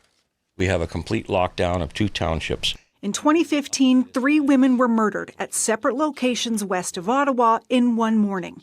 Natalie Warmerdam, Anastasia Kuzik, and Carol Culleton, by their abusive ex, Basil Borutsky. At the time, he'd recently been on probation for threatening Warmerdam's family, and he was on active probation for choking Kuzik. So what was the score a manager gave his probation officer 2 days after the murders? Target met, the highest possible. Lawyer Kirsten Mercer participated in an inquest into the killings. If you can look at the events that unfolded in Renfrew County and say, we did just about everything right here, you are clearly measuring the wrong things. The manager's glowing review revealed for the first time after CBC News obtained Borutsky's probation file. The records also reveal that the same manager reviewed the case twice before the murders. But their handling of Borutsky, a high-risk offender, never changed. We had the opportunity to change the outcome of this story and potentially save the lives of these 3 women, at least at that time. Malcolm Warmerdam is victim Natalie's son. So what did the case review really achieve anyways? I don't know. It's baffling. Ontario's Ministry of the Solicitor General, which runs the probation system, says the case review protocol has been updated since 2015. What's changed? The ministry declined to answer. As for Barutsky, he died in prison last year. Christine Neese, CBC News, Ottawa. Hurricane Melissa is now churning towards Bermuda. It is a weaker Category 1 storm, but officials are warning the wind and rain will be severe enough to do considerable damage. I'm just clean it out. Clean it out right now. Yeah. I don't eat anything yet, so I just want to get things to come back to normal. In Jamaica, people are just starting to dig out of the mess the storm left behind. Melissa was a Category 5 storm when it slammed into the island on Tuesday. It knocked out power to 3/4 of the island. U.S. forecaster AccuWeather estimates the storm cost $22 billion in Jamaica alone. And in Haiti, the hurricane had a severe human cost. At least 25 people were killed. 18 others are reported missing. Gaza is a territory divided by what is known as the Yellow Line. It marks the point at which Israeli forces agreed to retreat as part of the current ceasefire agreement. Earlier this week, CBC accepted an invitation from the IDF to take a small group of journalists inside the Yellow Line. Crystal Gomansing was among them, and she joins me now from Jerusalem. Crystal, what did you see? Well, I saw blocks and blocks and blocks of smashed and charred buildings covering the land, and what I assume, given the distance, was some very large piles of debris. Sajaya now resembles sort of the ash that's left in a pit after a really big bonfire, where you might be able to see a bit of what was once a log, but if you touched it, it would disintegrate. Now, I can't square what we saw with the fact that Sajaya was once one of the largest neighborhoods in Gaza, packed with people, cars, and the sounds of everyday life. I also saw the military base behind that much talked about yellow line. The elevation stands out to me. The IDF has a very good view across the entire landscape of that area, even just with the naked eye. Independent journalists cannot access Gaza. Israel blocks that. Throughout this war, news outlets, including CBC, have worked with local freelance video journalists to report on the conditions inside Gaza. The only option to enter the territory has been through embeds with Israel Defense Forces. They are rare and a little controversial. Why did CBC News go? This was the only way to get a closer first-hand look at the destruction for ourselves. Seeing things for yourself is just so important. We would rather have free, full access, but currently that is not allowed. We had less than an hour on the ground and only allowed to visit that one location. We could not show the faces of soldiers, and only the Israel Defense Forces international spokesperson could be interviewed. We could freely record on the way in and the way out. We did not have anyone standing beside us while we were gathering images of Gaza, the destruction, or while we discussed what we were seeing. As agreed, CBC shared images captured during the embed with the IDF. It did not request any edits. No editorial information was shared. Thank you, Crystal. You're welcome. Crystal Gomansing reporting from Jerusalem. I thought it was an amazing meeting. He's a great leader. On the plane back home, Donald Trump tells reporters about his meeting with China's Xi Jinping in South Korea. The U.S. president says the two leaders reached a consensus on a number of issues, including rare earth minerals. Beijing's near monopoly on processing and refining the material is a challenge for the U.S. The country relies on rare earth minerals, particularly in its defense industry. So we continue to produce the rare earths and buy the rare earths and everything else, when you see from other countries. But China is, that whole situation, that roadblock is gone now. There's no roadblock at all. Trump also says Xi agreed to take steps to stop the flow of fentanyl. And that's why Trump says he is reducing U.S. tariffs on China by 10%. That means most Chinese goods imported into the U.S. will be taxed at 47%. New submarines are a crucial part of Canada's strategy to assert its sovereignty and boost defense spending. A South Korean company is being considered as a possible manufacturer of those subs. Today, Prime Minister Mark Carney got a closer look at the operation. He's in South Korea for the APEC summit. The CBC's Murray Brewster has the details. The Prime Minister was given a tour of a brand new KSS-3 submarine, built for the Korean Navy, launched a few days ago. The kind Hanwha Ocean wants to sell to Canada. The company has been fairly aggressive. It got to be one of the two preferred bidders by submitting a detailed $20 to $24 billion unsolicited proposal to the federal government just before last spring's election. South Korea put political weight behind the bid. The country's prime minister accompanied Mark Carney on the visit to the sprawling naval facility. There's one submarine in the water, and today it was flying a Canadian flag. Another is up on the skids in a construction shed. It's a not-so-subtle demonstration by the Koreans that their production lines are active and they can deliver 4 submarines to Canada by 2035, the Navy's deadline to retire the old Victoria-class boats. Carney's visit is also significant because it's a sign the federal government wants to move swiftly towards a decision. The Prime Minister visited the other shipyard in the race, Germany's TKMS, in August. He got to see an older version of the submarine that company wants to sell. It is possible a decision on which bid to accept could come next year. Murray Brewster, CBC News, Koje, South Korea. Canada's tourism industry just had a record-breaking summer. New figures show hotels, attractions, and tour operators had their busiest season ever, and revenues hit all-time highs. Kyle Bax has more. Brent Coinberg can finally catch his breath. He offers travelers guided ATV and other tours through the mountains in southwest Alberta. The tourism this summer was really good for me. Business was booming, quadruple the number of customers, nearly half were international. He's not alone, as it was a banner year across the country. New figures from Destination Canada estimate record high revenue for the tourism industry this past summer, nearly $60 billion, up 6% compared to last year. For Coinberg, it exceeded expectations. It was unbelievable. I got a lot of families booked for next year already. Not only were more Canadians spending their travel dollars within the country, but revenue by international travelers was also up. Kyle Bax, CBC News, Calgary. One win. That is how close the Toronto Blue Jays are to becoming World Series champions.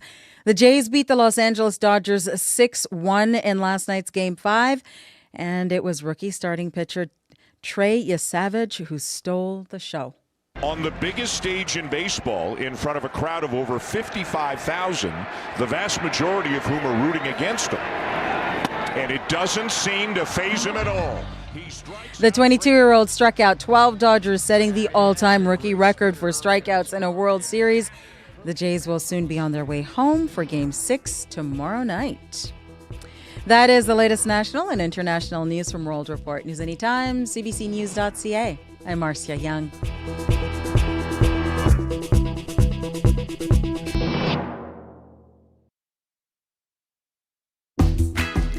Well, hello, everyone, and good morning. It is Thursday morning, and you're on CBC's Information Radio live in downtown Winnipeg. 1 degree and some rain coming for the day. I'm Marcy Marcusa with our team here on 89.3. You might also be watching on YouTube, so good morning, wherever you're joining us from. This hour on the show, we're going to be talking about measles. What could losing Canada's measles elimination status mean? Our country is facing that potential reality as measles outbreaks continue. We will have more on that coming up here shortly. In addition, this hour on the program, Halloween is tomorrow, and a favorite is back. The Midnight Movie with the cult following. We'll find out about a live production of Rocky Horror happening just in time for October 31st. And then at 10 to 8, City Council is expected to vote today on setting aside $5 million to begin property acquisitions for the proposed widening of Kenaston. We are going to hear from a group that says expanding Route 90 has some necessary elements to it, but they say there are smarter and more affordable ways to cut congestion and emissions in that area. So we're going to hear from that group. We're also going to hear from a homeowner who lives like 4 houses off Kenaston. He has for 47 years. He says, quote, the manner in which the city's engaged with inhabitants has been atrocious. Shoddy communication, broken promises, and he writes, complete disregard for decades of insecurity smothering the community. So we will hear from him. He will join us as part of 2 interviews we'll do on this in the back half hour of this hour, so after 7:30. Heather Wells is here first. She's here right now with our headlines. Good morning. Good morning. Well, the city of Winnipeg is revealing details on its plan to limit homeless encampments. That plan designates certain areas as no-go zones. It takes effect November 17th, and sensitive locations like schools or camps that pose an immediate risk to safety will get the highest priority. We'll hear about that coming up. The town of Virden is going back to an old drinking water source, a source with levels of arsenic. We'll hear why it has to go back to that old well and how concerned residents are about that decision. Those stories and more coming up in our next local news at 7:30. Thanks, Heather. Thank you. To the forecast now with Abby. We do have light snow in Churchill at this time. Temperatures just around 0 for Churchill and the Thompson region. Across board, it's going to be more like we're going to see light showers for the southern region through the day. Light flurries will mix by tonight into tomorrow. And as mentioned, we're already seeing chilly conditions and light snow falling in the northern part of the province. Winnipeg sits at 1 degree right now, mostly cloudy outside. We do have a good chance of showers in the forecast through the day with light breeze turning west later on, and then we warm to about 6 degrees later. Brandon is at 2, Dauphin 5, Gimli 3 at this time. All will see damp day ahead, and showers will move in from the west to the east. Most of the regions will hover around 5 and 6 degrees. As mentioned, around the Hudson Bay coast, we're already seeing light snow in that part. Windy periods of rain will mix with this light snow, and we'll see temperatures around 2 degrees. Winnipeg, it's cloudy outside and 1. And the commute, Corey, how about that? So far, I've been a very quiet commute. Haven't heard of any major issues out there yet. But if you're walking, biking, driving, you can give me a call on the CBC commuter line. That number, 204-788-3093.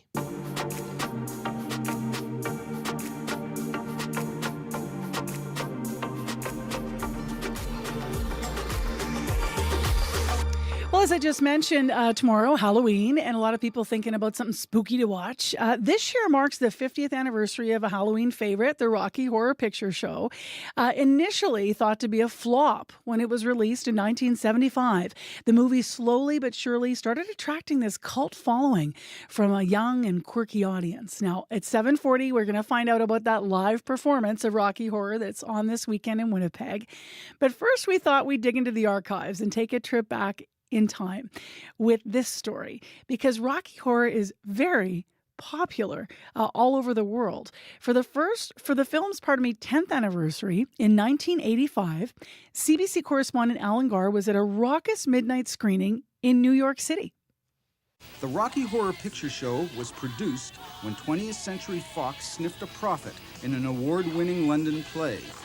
And the movie bombed so hard, the boys at 20th Century ended up with $1 million sinus headache.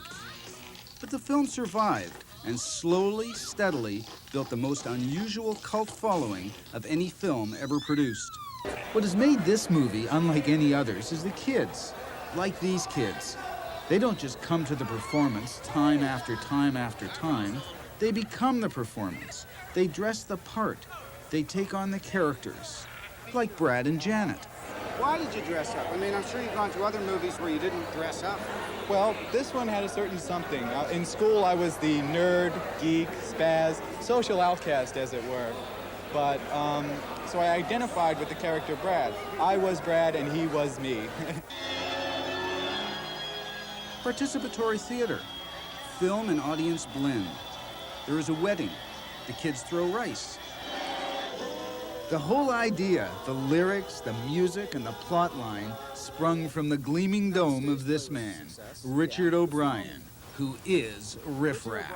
What vision was in your mind when you created this thing? There was no vision. I was out of work. I was an out-of-work actor, and I was sitting at home, and rather than just sitting at home doing nothing, I thought I'd write something to amuse myself. But where does it come from? I mean... Well, it's not, I mean, it's really not it's not too clever, really. Because I wouldn't have thought too many people would have shared that same sort of love of science fiction and B-movies and that type of humour as I did. I didn't think as many people laughed at B-movies as they did. That was naive of me, wasn't it? So So we went into the archives for that one. You can hear the grainy quality. If you're watching on YouTube, you got a treat because you got to see all those images. That was from CBC's The Journal. Remember that show back in 1985?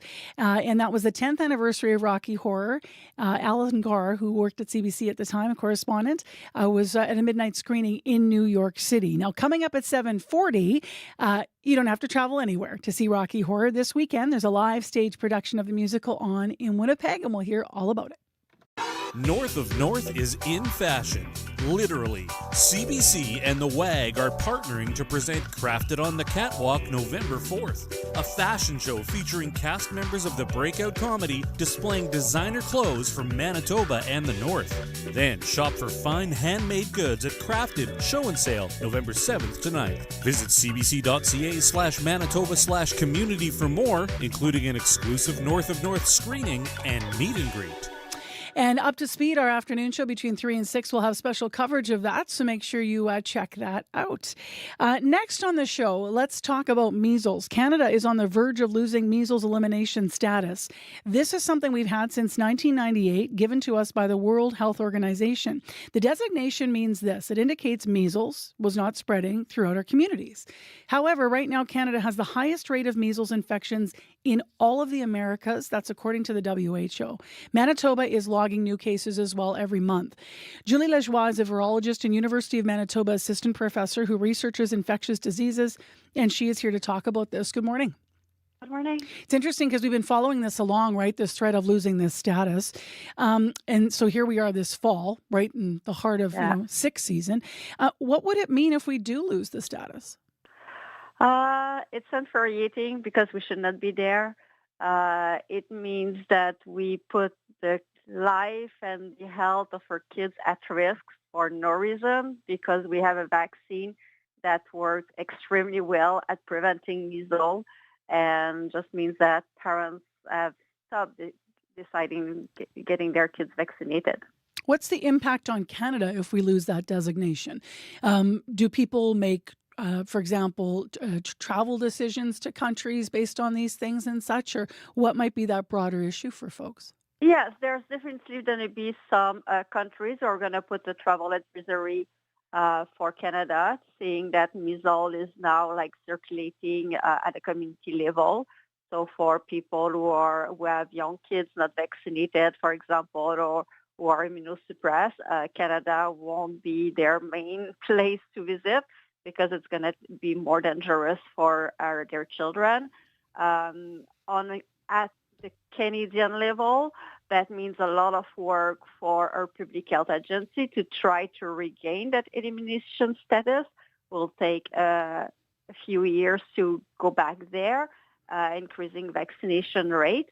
And it's going to be also in healthcare. There's going to be more cases ended up in hospitals, so pediatric hospital clinic will be more busier. You were talking about people making decisions to come to Canada should we lose the status, but what about Canadians who would be looking to travel? Would the average Canadian looking to travel outside of our country be affected? If you're fully vaccinated, there's no problem. You won't get it, and it's not 100% protection, so there's always a little bit of chance, like everything. Yeah. But it's something like around 99% of protection, so it's pretty high. In general, if you're fully vaccinated, you won't get it, so you won't spread it, so there's no problem. I should interject though and clarify my question. It doesn't mean if Canada lost its measles elimination status that Canadians traveling elsewhere would be somehow red flagged that we're coming from a country that has measles, for example. Should not be, no. African people, for example, can fully travel here. They are not flagged because they might not have measles vaccination, so that should not be a problem. I think it's more like people coming here that might think before they come here. According to Manitoba, almost 90% of the reported measles cases were people who were not vaccinated. The number actually is 87.4%. What, in your view, do we need to do, or what is the messaging around getting more people vaccinated and trying to get out there the importance of this?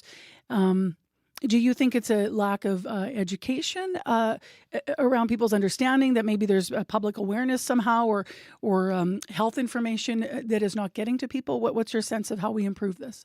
I think there's a few things.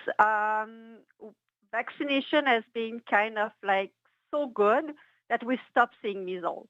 And so for many people, what is measles? It's something from the past that, kids had, and that's it. So now we need to go back to say, hey, it still exists, and we still need to protect your kids. And what it means, measles is not that benign.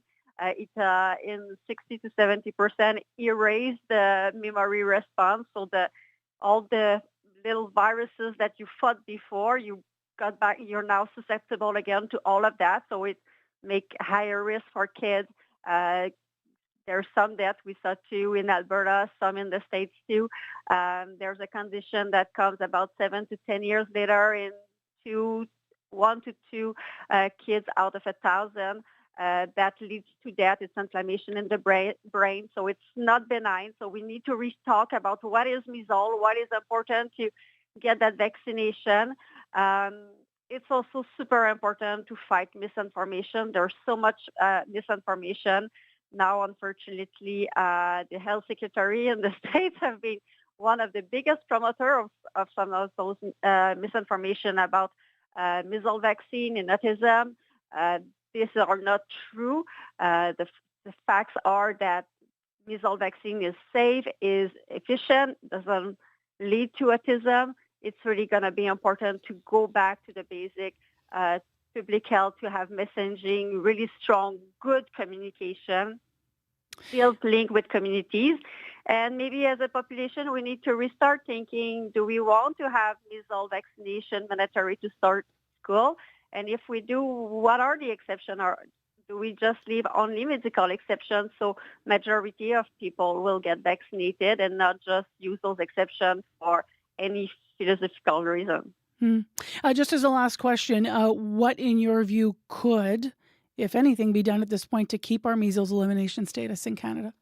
I think that ship is still, unfortunately, like it really paid me to say that, because we should not be there at all, mainly in Canada. But Alberta is still not having their outbreak under control. Quebec and Ontario are now under control, but Alberta is not. Like you said, Manitoba still see cases regularly, like I see in the news regularly. If you attended that school, that restaurant, that clinic. So unfortunately, the virus is still in circulation on a community level. That's not stopped yet. Thank you very much for telling us about the implications of this and what's at stake here. I appreciate your time. No problem. Julie, yeah, you as well. That is Julie Lajoie. She's a virologist. She's also an assistant professor at the University of Manitoba who researches infectious diseases. 7:24. Here we are, almost the last day of October. It is Thursday morning, 1 degree in Winnipeg and cloudy. Today's high is going to be 6. We have a 60% chance of showers. Brandon, really windy. You have a chance of showers today as well. Right now, you're at 2 degrees. Your high is going to be right around the same as Winnipeg, 5 degrees. And Thompson's cloudy and 0 currently, but you'll have a cloudy day, no showers in your forecast today. And your high is 3. On the morning commute, 788-3093 is where you can reach us. And let's get to morning sports, Scott Ricard. This is the part of the morning where I just, I don't know if it's more excitement or disbelief or, who hits a home run off of the first pitch of a game that's got this much at stake? I don't even know where you want to start. Pitchers, hitters, you just go, man. This game at Dodger Stadium, Marcy, was memorable even before the first pitch was tossed.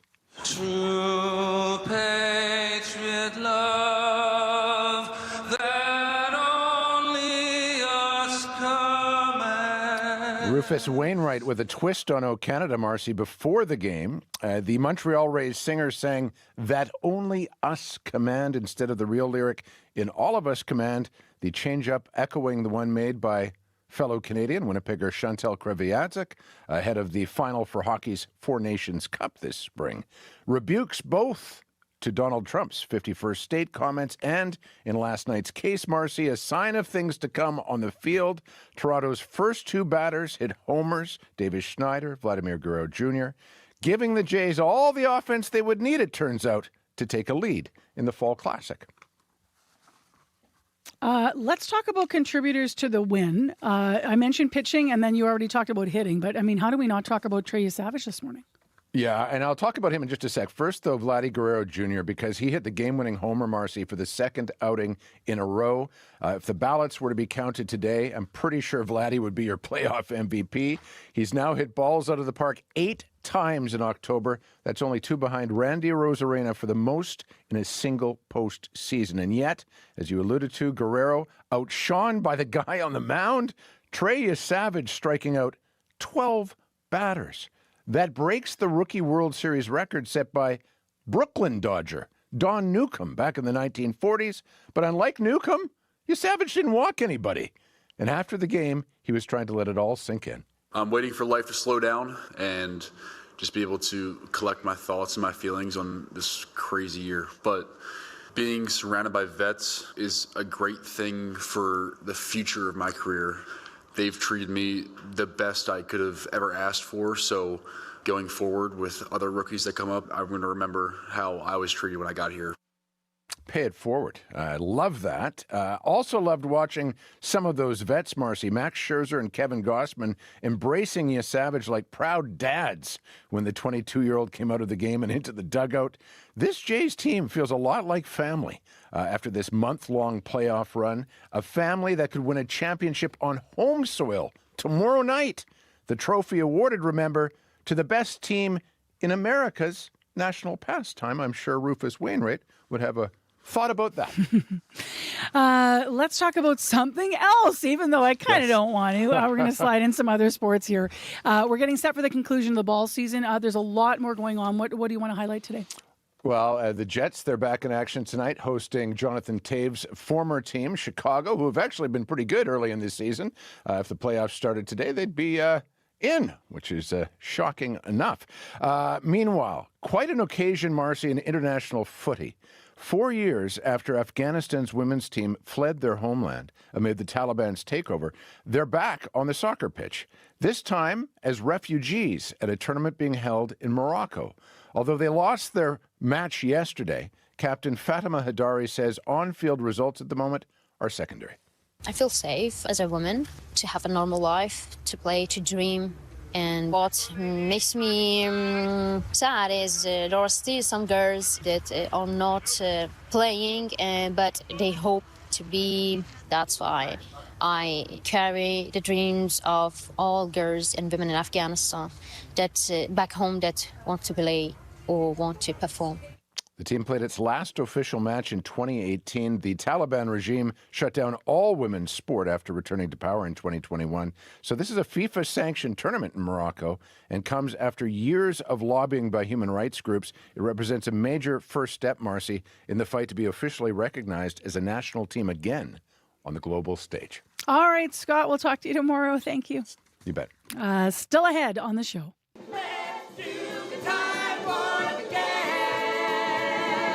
Yeah, everybody's doing the time warp. We're going to hear more about where this weekend you can do it too. It's a big Halloween tradition. Rocky Horror hits the stage in time for the film's 50th anniversary. Your CBC Winnipeg News is next. This is CBC News. Good morning. I'm Heather Wells in Winnipeg at 7:30. 3 degrees right now. Still warm for this time of year, a high today of 6, but expect to get wet. A 60% chance of showers today, and then overnight tonight, those showers could become flurries.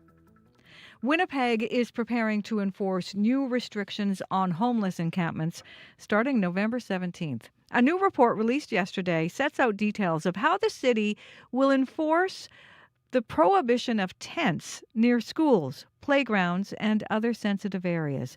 The city says it's going to take a tiered approach and will prioritize high-risk sites while monitoring smaller, low-risk camps. The acting manager of community development, Greg McPherson, wrote this report. He says enforcement will start with the discussion and notice to the people who live in the camps. These are vulnerable citizens.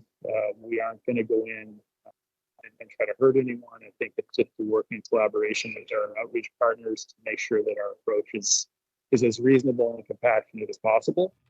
The city estimates about 100 encampments were set up across the city this past summer, with as many as 700 people living in them. Council votes on the plan next month. 2 Dakota First Nations in southern Manitoba are suing Manitoba Hydro, the province, and the federal government. Dakota TP First Nation and Chinooka-Wapka Dakota Nation allege the three have reaped billions in profit through hydro operations on parts of First Nations ancestral land, which they say was never surrendered to the Crown. The First Nations claim hydro's use and occupation of the land has deprived them of the ability to fully benefit from the land. They're seeking a court order to require Manitoba Hydro pay them a royalty or transit fee. They're also requesting legal title for the lands to which they claim to hold Aboriginal title. Manitoba Hydro, the province, and federal government have declined to comment on this lawsuit while the matter is before the courts. Virden has tapped an old water source, one previously found to contain high levels of arsenic. The western Manitoba town was forced to abandon its newer well from 2021 when the aquifer dried up. A drinking water quality advisory was issued October 19th, and 2 days later, the town switched back to its old well. Kathy Heeman says people in Virden want safe, reliable drinking water. They're a little bit frustrated because we're just not really sure what's happening. And I mean, the town is, I think they are trying, but people need to know, we need to have answers. Virden's mayor, Tina Williams, could not be reached for comment. She has previously said the old water would not be a permanent fix, but for now, that water advisory remains in effect.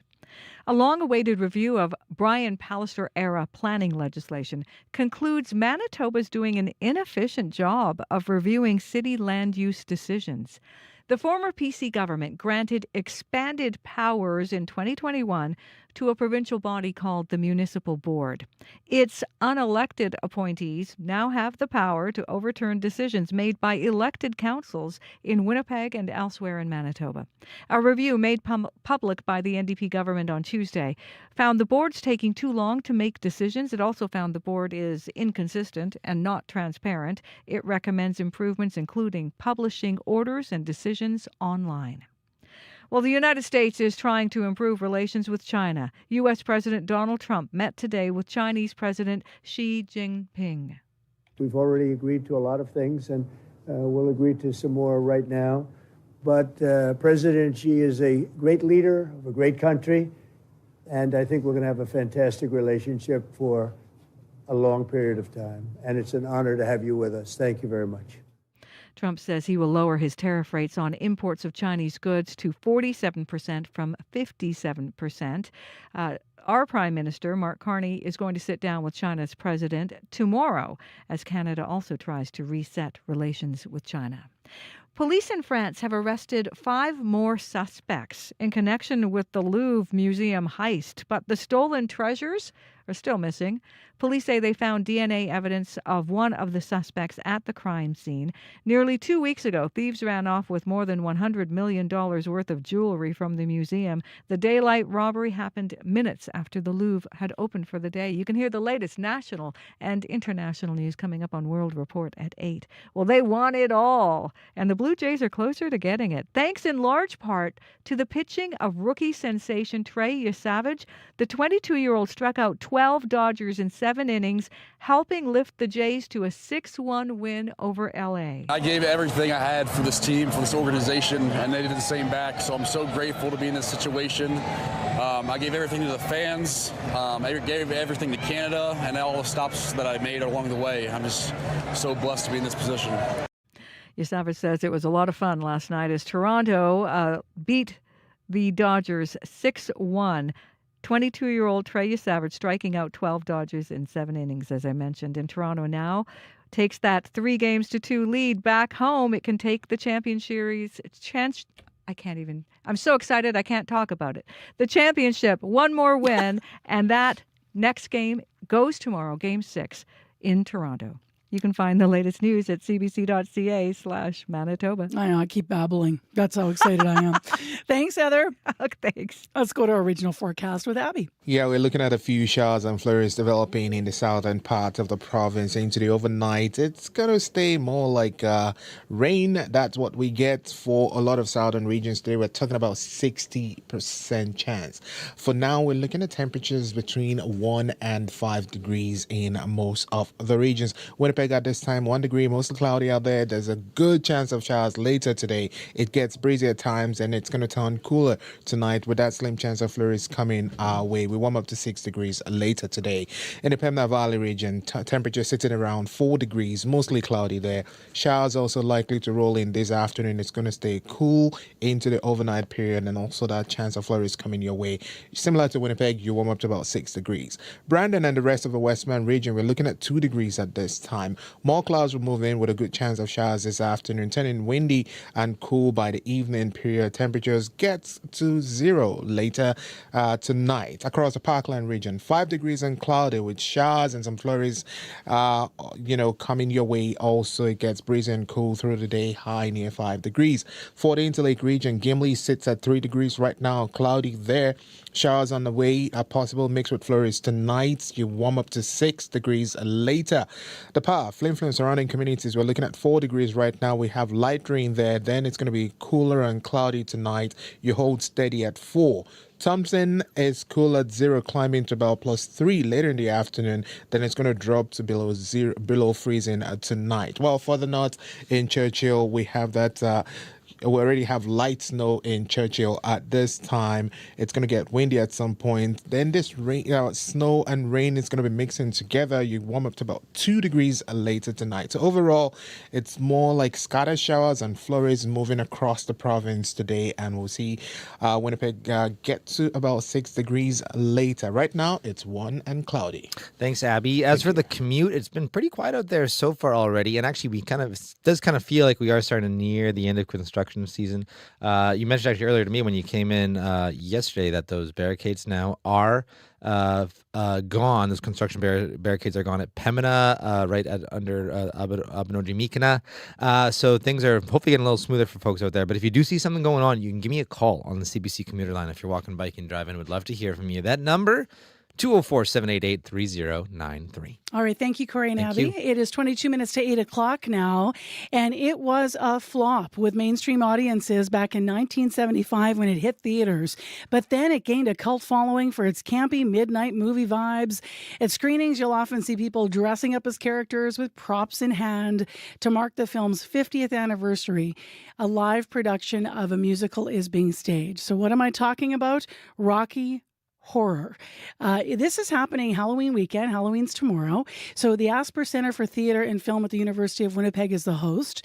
And to check it out and get a preview, CBC Manitoba community reporter Shanley Vidal was at the Dramatic Theatre Company where the cast and crew were getting ready with anticipation.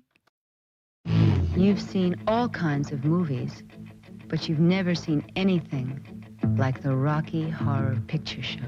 Watching the Rocky Horror Picture Show has long been a Halloween tradition, and this year, a Winnipeg community theatre group is staging a live production of the campy musical in honor of the film's 50th anniversary. The musical started in England in, I believe, 1973, and it became a film in 1975. They're probably foreigners with ways different than our own. It speaks to the outcast in everyone, because at some point in your life, you're going to feel a little bit out of place, and this show definitely embraces that and runs with it. How early that was to tackle LGBT issues, drag, all those kind of things that weren't as accepted as they are today. This show is so much about love and acceptance and letting your freak flag fly. Just a jump to the left. The Dramatic Theatre Company's production of the Rocky Horror Show is directed by Laurie Fisher, Justin Joseph, and Alana Penner, who plays the role of Janet. Madness takes its toll. Janet and her new fiancé Brad are off to visit their old friend Dr. Scott, but their car breaks down. They find themselves at a castle trying to find a phone with a bunch of merry misfits, and chaos ensues. There's not really a storyline, but it is a story that has stood the test of time. It's very much a cult classic, very different from other musicals because we break down the fourth wall. The audience becomes what we call the shadow cast. And the Rocky cultists know that they come in costume and they dress up as Magenta or Columbia or Riff Raff. It's not your normal family entertainment, but we know that our audiences will come and have a blast because they're part of the show. Let's do the time one again.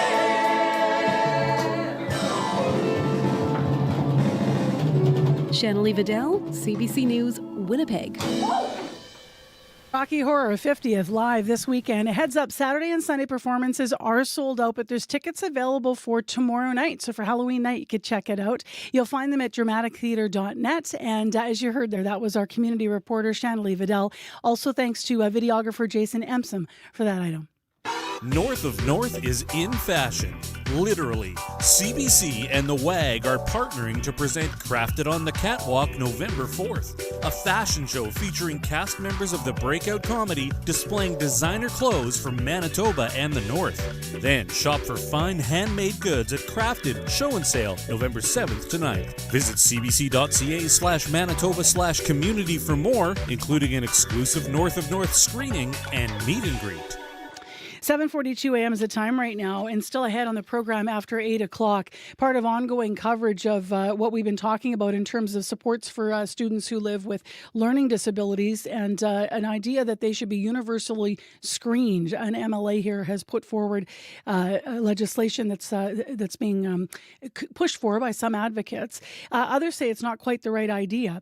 We're going to talk to a teacher this morning with 30 years of experience. She's going to share firsthand what she feels makes an impact for kids who live with specifically reading disabilities. And so she's going to join us after 8 o'clock to contribute her perspective to our series of conversations.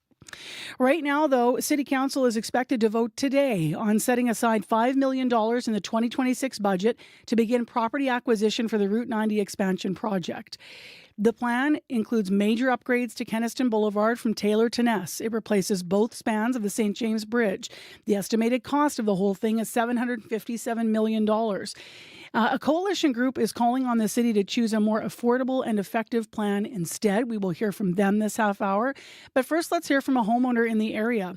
Making this happen means that 78 private properties would have to be expropriated to widen this area to accommodate the 78,000 vehicles that cross those bridges every day. Ken Reeder lives on Fulham. That's 4 houses from Kenaston, and he's lived there for 47 years. He has his own personal concerns about the project, and recently he's been meeting with neighbors about the latest iteration of what the city is saying they're going to do. And he's on the line with us now. Hi, Ken. Hi. So I understand when you moved to Winnipeg, to this area years ago, you were already then kind of aware and when you chose your house, right? Yes, I grew up in an environment where there was a lot of development. That would be Southern Ontario. And over those years saw big changes in transportation.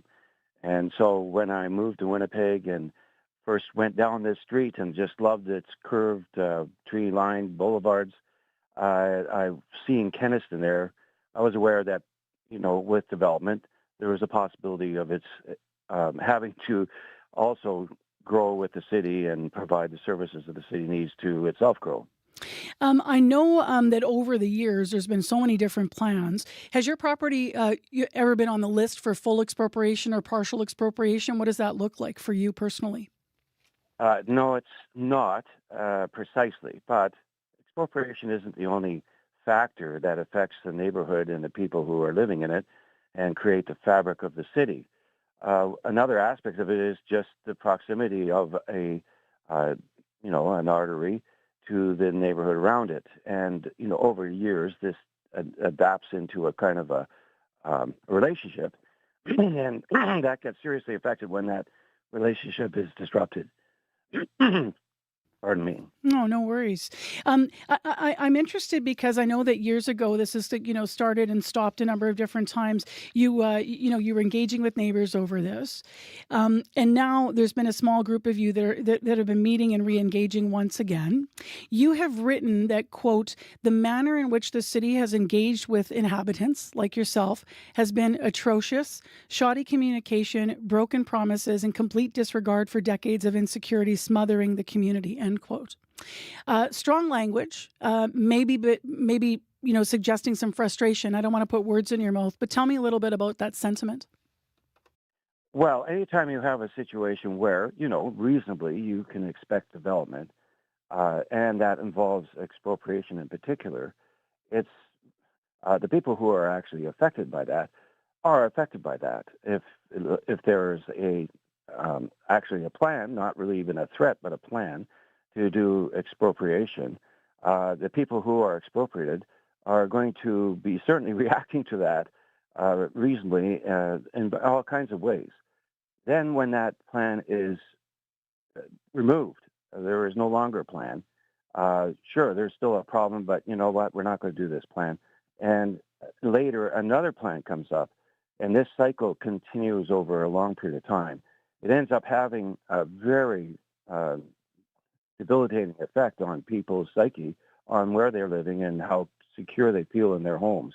And this has resulted in a neighbor of mine who, they were, I wouldn't say elderly, but getting on. And unfortunately, the gentleman got into, some health issues, and they were really having to forced to sell their home. But because the expansion was a threat, the sale price that they got was, I believe, tens of thousands of dollars less than what this home, which had serious major improvements to it over the years, could be reasonably gotten, only because that threat came up at that particular time. And that's a tangible, real thing to somebody. Now, then, when the threat went away again, the house was sold again. People's lives, being directly affected in the biggest way, right? I want to ask you about today and also about this latest plan moving forward here. What is your hope as City Council addresses this today, votes on setting aside $5 million to acquire properties like some of your neighbors here? What do you hope they do moving forward? Because you've said you're not anti-development, just you want to make that clear. So, yes, obviously a city you're hoping is going to grow and thrive, and that's going to involve change over time. It's how a city reacts to or responds to, not responds to, they're creating the action in response to the need. It's how they deal with the people that are affected by that. That's very important. And when they're offering $5 million, now in the past they've done this as well. It was a bigger budget at that time, I believe. I'm not sure the exact numbers. And it resulted in them, actually purchasing houses across the street from me, as a matter of fact, and saying that at the time, because there was no immediate development, they would, maintain these properties and the neighborhood would remain intact. So the $5 million that they're talking about now is obviously completely hopelessly underfunded, which means that if certain people, which has happened in this neighborhood, get beyond the budget that they have, that for whatever reasons they want to move on and sell their home, there's not money there at that time, and yet they're now left with open to a market that's skeptical about the purchase because of the insecurity of the property itself. So the $5 million is totally inadequate. We're about to talk about more of the numbers around the project in a moment with our next guest, and we'll see what Council does today. They are expected to vote, as I mentioned, on that $5 million. Ken, thank you very much for your perspective and your personal history in the neighborhood as a homeowner there. Thank you. Thank you. That is Ken Reeder with us live. He lives on Fulham. That's 4 houses off Kenniston. He's been there 47 years, expressing some of his concerns about the project and the communication around this. It is 10 to 8 right now. I'm Marcy Marcusa. You're listening to CBC's Information Radio on 89.3 FM, 990 AM on that app and on YouTube. 1 degree in Winnipeg. It's supposed to rain today. I shouldn't say supposed to. There's a chance, a good chance, 60% chance. And our high today is going to be 6 degrees. Well, let's keep talking about Kenniston. The Transportation and Land Use Coalition, also known as TLUC, advocates for building a more sustainable and healthy city. It says this project is too costly. It's not going to solve congestion or cut enough emissions, it says. To talk more about that, Brian Pincott is with us, member of TLUC and longtime advocate for sustainable transportation planning. Good morning. Good morning. So we just heard sort of that personal point of view. In the wider issue, why do you think that this plan as it sits is the wrong thing? It's been on the books for so long. There's a little bit of path dependence because it's been there. We just have to do it. I think that the biggest challenge with this project is that it's not going to give us any of the benefits that it says it's going to. It's not going to significantly reduce greenhouse gases. It's not fiscally sustainable, certainly at $750 million now and undoubtedly going to go up. It's not going to solve traffic problems. Elaborate on that. I'm going to stop there because that's the big one. Because that's the big one, someone's right? listening and they're saying 78,000 cars cross there. They're putting in transportation. It does bottleneck at the bridges. Yeah. Why won't it solve traffic problems?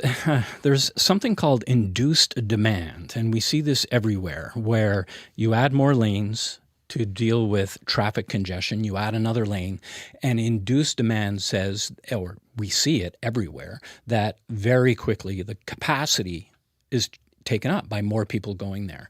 Even the city's report acknowledges that and recognizes that the benefit of having that extra lane for free-flowing traffic is eroded pretty quickly. There's an old analogy or adage that says trying to solve traffic congestion by adding a lane is the same as trying to solve obesity by having a larger belt. Okay. It just doesn't work. If you build it, they will come. Exactly, and we see that pretty much everywhere. And so if the goal is to get better traffic flow on Kenniston, and I drive Kenniston as well, and we definitely need better traffic flow, then you need to give alternatives to people. Like what? What are some of the ideas that you think the city has sort of, as you said, that maybe you feel like they become blind? Like this is the plan we're doing, so we're doing it? Well, what else could they consider? They could follow some of the direction and policies that they have around transit, around active transportation. We're taking Kenniston, and we want to develop along Kenniston. It's one of the corridors we've identified to add a lot of residential along it, but we're making it more dangerous for pedestrians with this rebuild, where right now, if a pedestrian wants to cross the street, they cross one lane. With every corner having slip lanes, a pedestrian now or a cyclist now has to cross 3 lanes. And so looking at alternatives, the city recognizes that the goal, a sustainable transportation network that we can afford, that's better for the environment, that's better socially, is one where we get people out of cars. So we're having an ideological argument, though, right? Yeah. Really, ultimately, because you can talk about the numbers and the studies and the traffic, but the mayor says, and this is his quote, "We need to do it because we're not making decisions for the present state of Winnipeg. We're making decisions for the future state of Winnipeg." Do we disagree about what the future state should be? Because the mayor will say and has said, we have these cars, they're going over this bridge.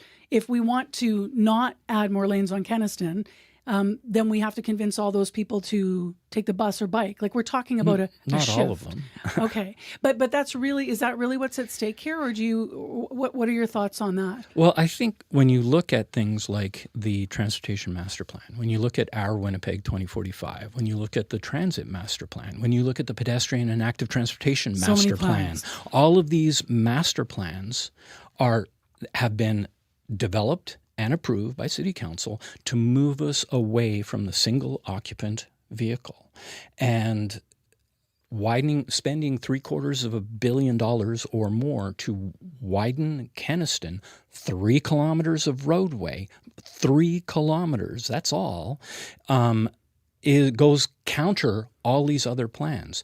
So I would suggest that the city does have plans that look to the future. And the widening of Kenniston goes counter all of those plans. in your press release, TLUC says Winnipeg is, quote, building more than it can maintain. Yeah. You said that here, a little bit earlier, moments ago. Can you give us some examples of what you mean by that? We have over 8,000 kilometers of roadways in Winnipeg. We have record investment in road maintenance, and yet we're not making any headway. And the reason we're not making any headway is because we have too much. We have too much road, too many roads that are being used by too many cars. If we want that fiscally sustainable thing, so our roads don't fall apart so quickly, we need to build all of those options to give people the choice to leave their car at home. The Transit Master Plan is exactly that. $200 million or $100 million invested in transit will do more for traffic than the $150 million that they spend every year on road maintenance. It will do more for the condition of our roads than record amount of investment in road maintenance.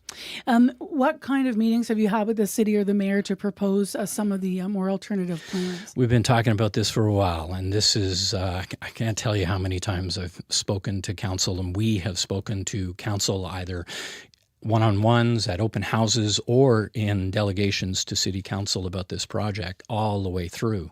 And it's, as I said very much at the opening, it's been a line on the map and planned, and we heard from Ken, this has been something they've talked about for so long, and there's something about path dependence that it has been talked about for so long that we just can't seem to move away from this antiquated idea, quite frankly. Do you have any hope that they're going to look at other options, or do you think that ship has sailed? I mean, the mayor was pretty unequivocal when he was on our live show from Kenaston a few weeks ago. Yeah, and I'm hopeful that they will look at what cities are doing and what the future of transportation planning looks like, that it just can't be completely based on the single occupant vehicle, that we have to move away from cars for greenhouse gases, but also just for the pure financial sustainability of our city. Thanks for coming in, Brian. Appreciate your voice on this. My pleasure. That is Brian Pincott, member of the Transportation and Land Use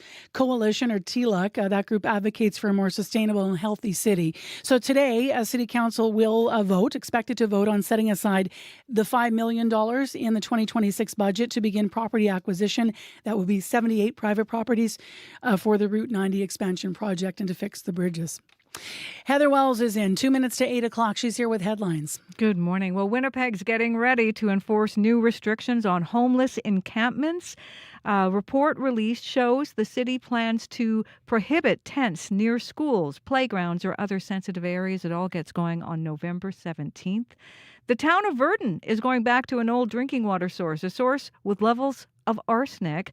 The town has had to ditch its newer well because that aquifer is running out of water. I'll be back with more Manitoba news coming up at 8:30. All right. Thanks, Heather. Thanks. Coming up, we've been speaking to Manitobans about the idea of universal screening for learning disabilities. We're going to hear from a retired teacher about what she says might help. So stay tuned. She's had 30 years of experience, and specifically with kids with reading disabilities. So stay tuned. We'll hear about that. Plus, we'll celebrate Halloween a little bit. We're going to take you into a grade 5 classroom at Oakenwald School in Winnipeg to hear the excitement from some of the kids. Today on Q, the country music superstar Maren Morris faced a severe backlash after speaking out for trans rights in the U.S., like she faced vitriol from figures like Tucker Carlson. So Maren will tell you how she got through that moment with advice from her fellow country music stars, the Chicks. We all want equal rights and to love who we love. Q with Tom Power, this morning at 10:30 in Newfoundland, and on the CBC Listen app, or wherever you get your podcasts. Coming up in half an hour, it's The Current. I'm Catherine Cullen. Canada has approved the first drug that targets the root causes of Alzheimer's disease. But some doctors worry what they see as small improvements for patients aren't worth the high cost and side effects. That's coming up on The Current. This is World Report. Good morning. I'm Marcia Young. U.S. President Donald Trump says he has struck a deal with China. Trump met with Chinese President Xi Jinping in South Korea before hopping onto Air Force One to fly home. Trump says the pair reached common grounds on many issues, including rare earth minerals. Willie Lowry is following along in Washington. And Willie, what more can you tell us? This meeting really ended in a détente, with both sides easing restrictions and making some concessions. President Donald Trump described the nearly 2-hour meeting as great, while Chinese President Xi Jinping called it warm. No blockbuster deal was signed, but the pieces appear to be falling into place. The U.S. agreed to lower tariffs on Chinese goods from 57% to 47%. Remember, at one point they were as high as 145%. In return, China will delay curbing exports of rare earth minerals, something the U.S. desperately needs. China possesses rare earth minerals that are used in cell phones, fighter jets, and a host of other critical and everyday items. According to Trump, once the deal is finalized, it will be renewed on an annual basis, and the president expressed optimism that it would endure for years to come. What else did they discuss? The meeting covered a lot of territory, 2 areas of significance: fentanyl and soybeans. Washington has long accused China of providing precursor drugs that are used in the production of fentanyl. Trump says Xi agreed to work on it. On fentanyl, we agreed that he was going to work very hard to stop the flow. You know, it's a very complex subject because it's used for lots of different reasons, including anesthetics. On soybeans, Xi agreed to start buying American soybeans again. In 2024, China purchased nearly $13 billion worth of soybeans from American farmers. But in response to President Trump's tariffs, halted all purchases, a huge blow to the U.S. agricultural sector. Trump said that China has agreed to buy massive amounts of the bean. The question now is whether it will return to the same level of pre-tariff purchases. Thank you, Willie. My pleasure. Willie Lowry reporting from Washington. New submarines are crucial for part of Canada's strategy to assert its sovereignty and boost defense spending. A South Korean company is being considered as a possible manufacturer of those subs. Today, Prime Minister Mark Carney got a closer look at the operation. He's in South Korea for the APEC summit. The CBC's Murray Brewster has details. The Prime Minister was given a tour of a brand new KSS-3 submarine, built for the Korean Navy, launched a few days ago. The kind Hanwha Ocean wants to sell to Canada. The company has been fairly aggressive. It got to be one of the 2 preferred bidders by submitting a detailed $20 to $24 billion unsolicited proposal to the federal government just before last spring's election. South Korea put political weight behind the bid. The country's Prime Minister accompanied Mark Carney on the visit to the sprawling naval facility. There's one submarine in the water, and today it was flying a Canadian flag. Another is up on the skids in a construction shed. It's a not-so-subtle demonstration by the Koreans that their production lines are active and they can deliver 4 submarines to Canada by 2035, the Navy's deadline to retire the old Victoria-class boats. Carney's visit is also significant because it's a sign the federal government wants to move swiftly towards a decision. The Prime Minister visited the other shipyard in the race, Germany's TKMS, in August. He got to see an older version of the submarine that company wants to sell. It is possible a decision on which bid to accept could come next year. Murray Brewster, CBC News, Koje, South Korea. Hurricane Melissa is now churning towards Bermuda. It is a weaker Category 1 storm, but officials are warning the wind and rain will be severe enough to do considerable damage. I'm just cleaning it out. Yeah, clean it out right now. Yeah. I already don't eat anything yet, so I just want to get things to come back to normal. In Jamaica, people are just starting to dig out of the mess the storm left behind. Melissa was a Category 5 storm when it slammed into the island on Tuesday. It knocked out power to 3/4 of the island. U.S. forecaster AccuWeather estimates the storm cost $22 billion in Jamaica alone. And in Haiti, the hurricane had a severe human cost. At least 25 people were killed. 18 others are reported missing. Police in France have arrested 5 more suspects in connection with the Louvre Museum heist, but the stolen treasures Still missing, police say they found DNA evidence of one of the suspects at the crime scene. Nearly 2 weeks ago, thieves ran off with over $100 million in jewelry from the museum. The daylight robbery happened in minutes after the Louvre opened for the day. Over the past 3.5 years, as Russia wages war on Ukraine, it's been rolling out restrictions at home. It's blocking some websites and apps. Last month, it introduced a made-in-Moscow platform called Max. The phone app has to be installed on any new phone sold in Russia. As Briar Stewart tells us, critics say it's another step towards controlling access to the rest of the world. In a promotional video, Russian rapper Igor Creed boasts that the reception through the new Russian app Max is so clear he can even make calls in the middle of the sea. He's one of a number of influencers who've been enlisted to pitch the app, which is designed to be both a messaging platform and a portal to government services. It's all part of the Kremlin's growing internet strategy. More and more restrictions, more and more governmental control. Boris Nadezhdin is an opposition politician in Russia and told CBC News he now carries 2 phones. One he uses for work and has Max installed. The other has a VPN, which allows him to access websites like YouTube, which are restricted. He says it's also become increasingly difficult to even use other messaging platforms like WhatsApp and Telegram. It's a very big problem. A lot of Russian people has their relatives or friends abroad the Russian Federation.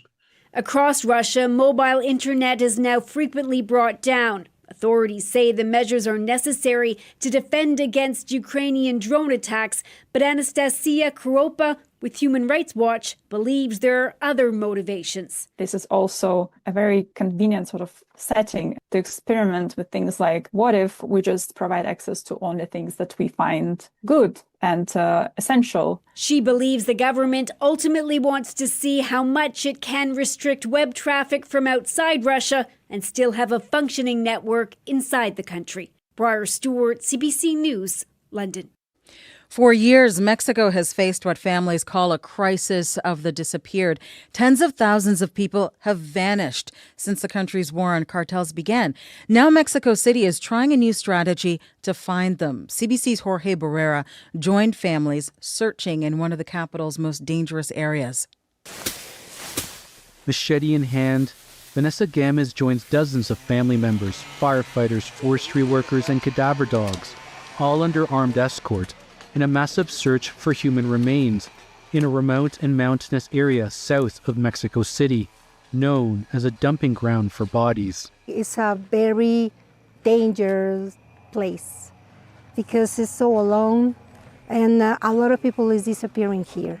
Gamez's daughter, Ana Amelie Garcia Gamez, is believed to have been kidnapped in July while hiking alone in this area called the Cumbres of the Ajusco National Park. As a family, we are so broken right now.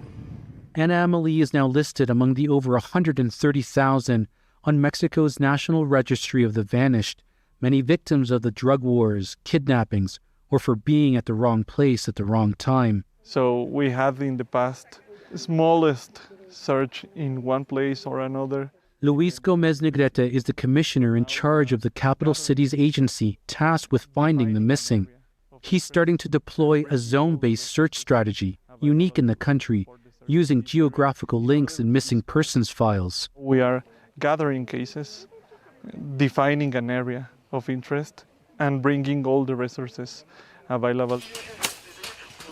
A week-long search of the Ajusco, which is linked to 96 cases, ended last Friday without finding human remains. I need to find her. The operation, with hundreds of searchers, resumes here next week. Jorge Barrera, CBC News, Mexico City. And Jorge is part of a CBC News team in Mexico for the next few months. They'll bring you stories as Canada and Mexico work together against the backdrop of rising economic pressure from the U.S. That is the latest national and international news from World Report. News anytime, cbcnews.ca. I'm Marcia Young.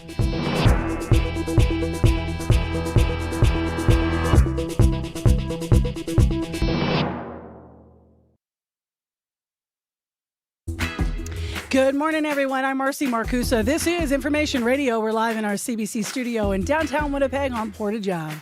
It is likely going to rain today, so if you have a chance to grab an umbrella, do it.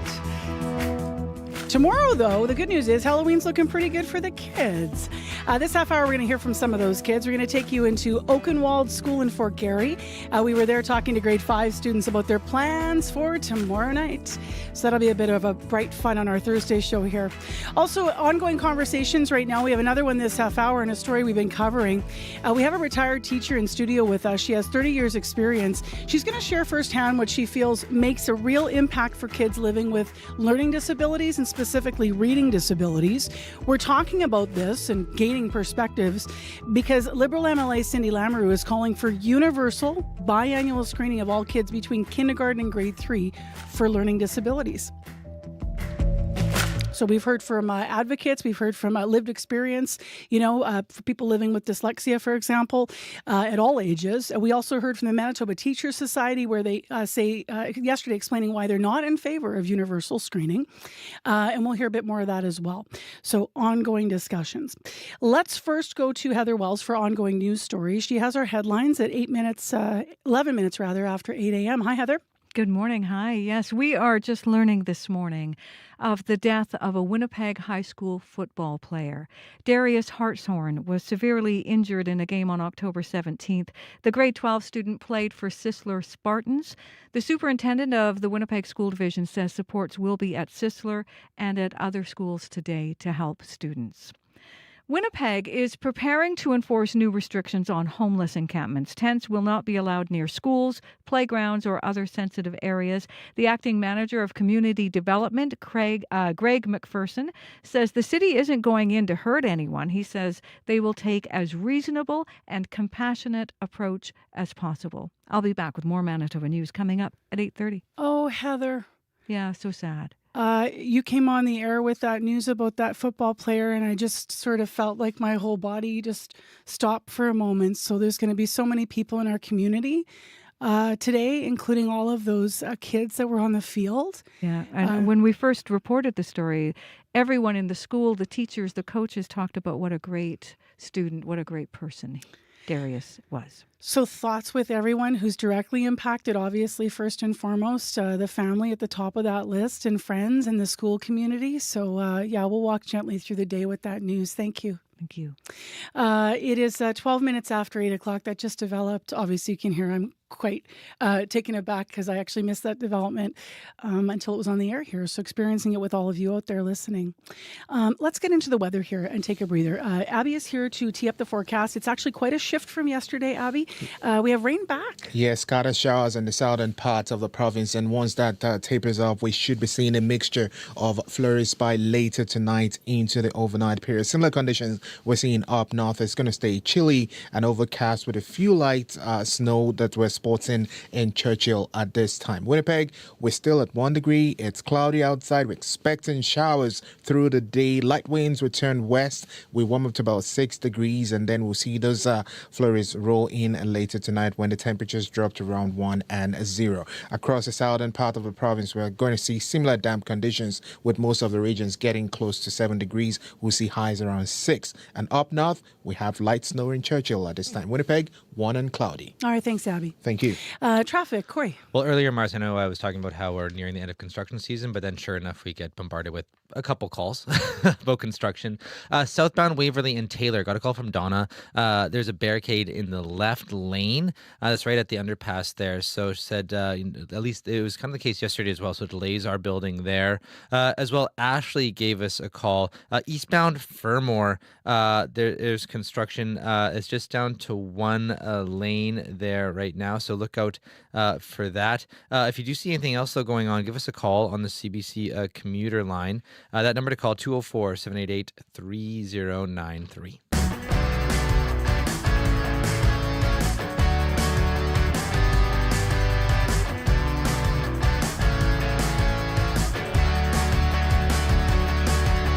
Well, let's continue our discussion about kids who need some help and assistance with their learning disabilities. We started talking about it because Liberal MLA, as I said, Cindy Lamoureux, is calling for universal biannual screening of all kids between kindergarten and grade 3. Some advocates say that screening could start earlier.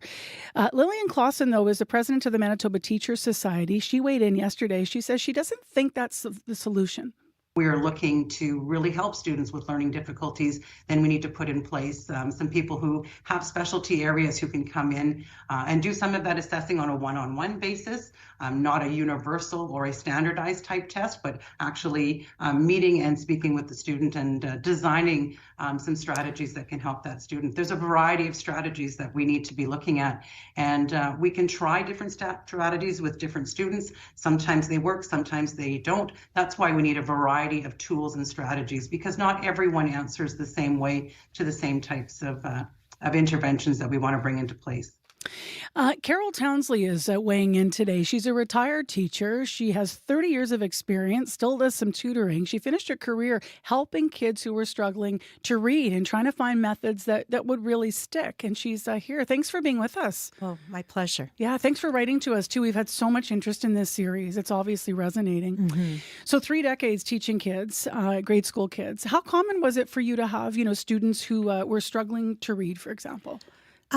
Well, I started my career in the 80s in kindergarten and grade 1. And of course, in that era, there was, the protocol was very different. It was whole language. It was surround the kids with books and good literature. And so while there was a small focus on phonics and letter sound, it wasn't the thrust at that time. And there were always those kids that seemed to struggle, and, you would work with them individually, or you would have them in a smaller group or pull out. But there was always a bit of wondering, like why some kids could begin to read doing what we were doing in the classrooms at that time. And then others would struggle. And then there's always there's those kids that just doesn't seem to click. What do you make? I saw you reacting, and I won't presume what your reaction was. I'll just ask. When we were listening to Lillian Clausen, the MTS president, talking about, the Teachers Society doesn't believe in universal screening. They feel teachers are the best people to spot kids in needs, and they were talking about what that means, resources, interventions. What's your reaction to what you heard there? Well, I think that it's like a puzzle. Some kids are just a puzzle. And so when I moved into support services, out of classroom teaching and into support services, I began to receive students, or to have teachers come and talk to me about kids that, were often sort of on the cusp of out of learning to read and into reading to learn. So around the grade 3-4 level. And I just couldn't figure out how to help these kids. And there was one student in particular who was so bright and so motivated to read and to write, and really had no skills. And so he was actually the catalyst for me to start to figure out, how do I help him and how do I help kids like him? What worked in that case for you? Well, for me, it was a conversation with the school psychologist, because we were getting profiles that had strengths, but then in the area of reading, it was very weak. And so she said research indicated that a sequential, systematic letter sound phonic program, if you want to call it that was, the research was showing that was helpful to these kinds of learners. And so I researched and found a program that would work in the school. And I began with small pull-out groups, and then eventually moved into pushing into classrooms and working with small groups within the classroom. And you had some success. Great success. Okay. And you wrote to CBC about this, and I want to pull something out that you wrote in when you wrote to us, because you said there will always be a need for individual instruction for some students with complex needs. But then you talked about what else might be needed. But you also talk about the fact that you feel that teachers need to be trained, even when you're going through, you're teaching at university. Is that something that's lacking? How important is that we change that? Well, again, I can only speak to my own experience. I know that there are schools that have sort of embraced this science of reading, it's a sort of a fluid term. It's called lots of different things, but it's that sequential, systematic introduction of letter sound is really how I would describe it. And so I think that a lot of teachers know a little bit about it, but not a lot about it. And so it would just make sense to me, like when you talk about universal screening, it's great to have that information. But then if you're going to pass that information on to teachers who are unaware of how that would look in their classroom, then it just makes sense to me that teacher candidates should have some very solid training in this type of approach. It should be a facet of your classroom. So you can't just say, we're going to have universal screening. We've identified all these kids. Here they are, teachers. And off you go. How big of a worry is that, given that yesterday Teachers Society, their example was one reading specialist for 40 schools? Mm-hmm. Yeah, I mean... You're not even fazed. I found that startling. Yeah, no, I know that the expertise in specific areas is spread very thin. And personally, I don't think it needs to be that way. I think that this particular facet of reading literacy, it proved itself so strongly to me in so many ways as a teacher and now as a tutor. I mean, it's very successsul. And is it doable with the time that teachers have in the classroom and with the numbers of kids we might have presenting with learning disabilities now that we understand them better? Because there's, and I just want to say for listeners' sake, right, we still look at the data and are there more people being diagnosed or are there actually more learning disabilities? We can't always quantify that, but we know teachers are already struggling to keep up. They're just so busy. Yeah. Well, this is why I really feel strongly that pre-service, they should be receiving instruction. So in the universities, they should be receiving instruction on the science of reading, on, systematic, sequential, whatever you want to call it. But in-service also has to happen as well. And again, I'm only speaking from my vantage point and my viewpoint, but those teachers that I was involved with that saw the change in their children, the ones that they were worried about, did begin to embrace it. And I know that it is being embraced in sections of the province. I do know that, but I can't speak to it specifically. Yeah. Well, we did hear from a young girl and then another woman that was diagnosed at middle age, both with dyslexia. Are the approaches that you're talking about effective for people with dyslexia specifically? Yes, for sure. Yeah. Yes. What's it like? Just before you go, I'm curious, what's it like for you as a teacher when you make a breakthrough with a kid that's been struggling? I'll share two quick stories. So the young man that sort of sent me down this road to figure out how I could help him. I was doing a small contract in the high school just after COVID, and I ran into him in the hall. And so he came to visit me, and he was graduating from grade 12, and he was going into University 1. And I can't even tell you how I felt to run into him and see him as this successful high school student when I remember him as a grade 4 student who could not read and could not write. So that is like, that's immediately impactful. That's why you do what you do, right? Yeah. Thank you so much for coming in and lending your perspective to this, Carol. Appreciate it. Thank you so much. Carol Townsley is a retired teacher for 30 years. She's currently still a tutor. We are wondering if you're a parent with a child who has a learning disability. We'd love to hear your perspective. We've been gathering all kinds of perspectives. So we'd invite you to call us, 788-3205. Later today, the Manitoba Human Rights Commission is going to be releasing their Right to Read report. That examines the potential human rights issues affecting students with reading disabilities in Manitoba schools. So that is happening tonight at the Centre Culturel Franco-Manitobain. It's free to attend. You do have to register in advance, though, if you want to go. So I'm just mentioning this in case you want to. It's dyslexiacanada.org is where you can go for more information about that developing story today. I'm Suresh Das. I've spent my career writing about the local favorites that make Canada's food scene truly unique. I bit into a chili. Woo! From vibrant street food to comforting traditional dishes. The most important ingredients in jollof rice, love. to innovative, personal twists. Butter chicken lasagna. Butter chicken lasagna. That's what made it all happen. I believe every bite tells a story. Now, I want to share those stories with you. New series Locals Welcome with Suresh Das. Watch free on CBC Gem. The Great Canadian Baking Show is back. Hello, beautiful bakers, and welcome to the tent. 10 contestants. On your marks. Get set, bake. All hoping for the sweet smell of success. I am at the stage of panic. Just gotta say a little prayer. I'm in heaven. Wow. I haven't even tasted it, and I'm happy. I forgot to put in the eggs. Is anyone else uncontrollably shaking right now? It's a new season of the Great Canadian Baking Show. Watch free on CBC Gem. 8:25 a.m. is the time right now, and still ahead in the news at 8:30, really devastating news. The Winnipeg High School football player who was injured, Darius Hartshorn, during a game, has died. We have confirmed this morning he was injured with a serious neck injury on the football field. He was a lineman for the Sisler Spartans. We'll hear more coming up at 8:30.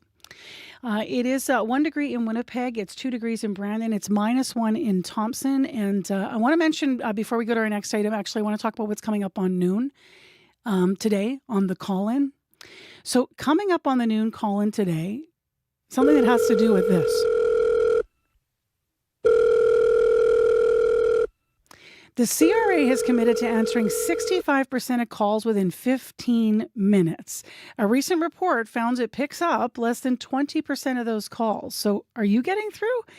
After 12:30, between 12:30 and 1, the noon call-in is all about your call center stories. You can call or you can text the noon line, which is 204-788-3797. That's the call-in line, rather. And so that's coming up this afternoon over the lunch hour. Well, next on the show, tomorrow is Halloween, and kids are thinking about costumes and candy. So for a bit of bright fun, we sent CBC's Jim Agapito to Oakenwald School in Fort Garry to talk to grade 5 students about their plans for Halloween night. Xavier Rex. What are you dressing up for Halloween this year? I'm being a soldier. I had a ghillie suit last time, and then my mom got this jumpsuit for me that had a vest on it, that had like a sort of bulletproof vest. So then we sewed it onto the ghillie suit, and then I just added a few more things to it, and yeah. Why do you love Halloween so much? The candy. Okay, the candy. Break it down for me. What is your favorite candy? Jolly Ranchers. It's hardish. Jolly Ranchers, maybe Kit Kats, Hershey bars, like the whole load, the whole thing of it. Like I'm gonna get a backpack for me. There's gonna be a backpack on my friend, maybe. I don't know. And we're just gonna get as much candy. We're gonna have a bag. We can zip it up, put it back. Zip it up, put it back, and like we can put some candy in the bag. And how much candy do you think you're gonna eat that night? Not too much, cause the second I get home, my mom's gonna be like 2 pieces of candy, then off to bed. So. Okay, and how much of the haul are you gonna keep? Like, how long do you want it to last for? At least till Christmas, then I can last the Christmas candy, maybe get to Valentine's Day. That'll be a short stop, but it'll maybe lead me to St. Patrick's Day, and then I'll get a refresh on Easter, and then that should last me till my birthday. And then over the summer, it's just stuff. My name is Muhammad Ahmed. So what are you going for as Halloween? A skeleton. Okay, why a skeleton? Cause I love skeletons. So do you prefer chocolate or gummies? Gummies. Why gummies? Because they look so good. When you get your candy haul, all the candy, tell me, are you going to eat them right away? You're going to get mom and dad to look at them? What are you going to do? Eat them. You can eat them all? Yeah. Okay, how many do you think you're going to eat that night? 16. 16? Yeah. My name is Alexa Fimister. What are you going for as Halloween? Wednesday Addams. It's a black dress with a whole bunch of buttons and a black wig. Okay, why did you want to go as Wednesday? Because I'm the total opposite of Wednesday. I'm so happy and jolly. You're the total opposite? Yes. So who are you going to go out with for Halloween? My friend Addison. Okay, so what's the game plan for that night? Try to get as much candy as we can. Okay, how much is as much candy? Like 300 pieces. 300 pieces? How many are you going to eat that night?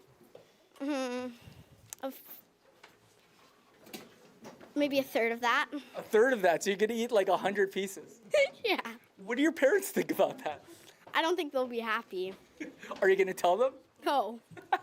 My name's Jerome Rogers. You just told me that you're not going, but what do you want to tell your friends, that are going out? Is there a message you want to tell them? Yeah. What's that? Just stay safe and come back with a lot of candies from me. I love it. Thank you so much. CBC Winnipeg News is next. This is CBC News. Good morning. I'm Heather Wells in Winnipeg at 8:30, 3 degrees and cloudy. We do have a pretty good shot at seeing some showers in the city today. 60% possibility. Our high is 6. We are learning this morning of the death of a Winnipeg high school football player. Darius Hartshorn was severely injured in a game October 17th. The grade 12 student played for Sisler Spartans.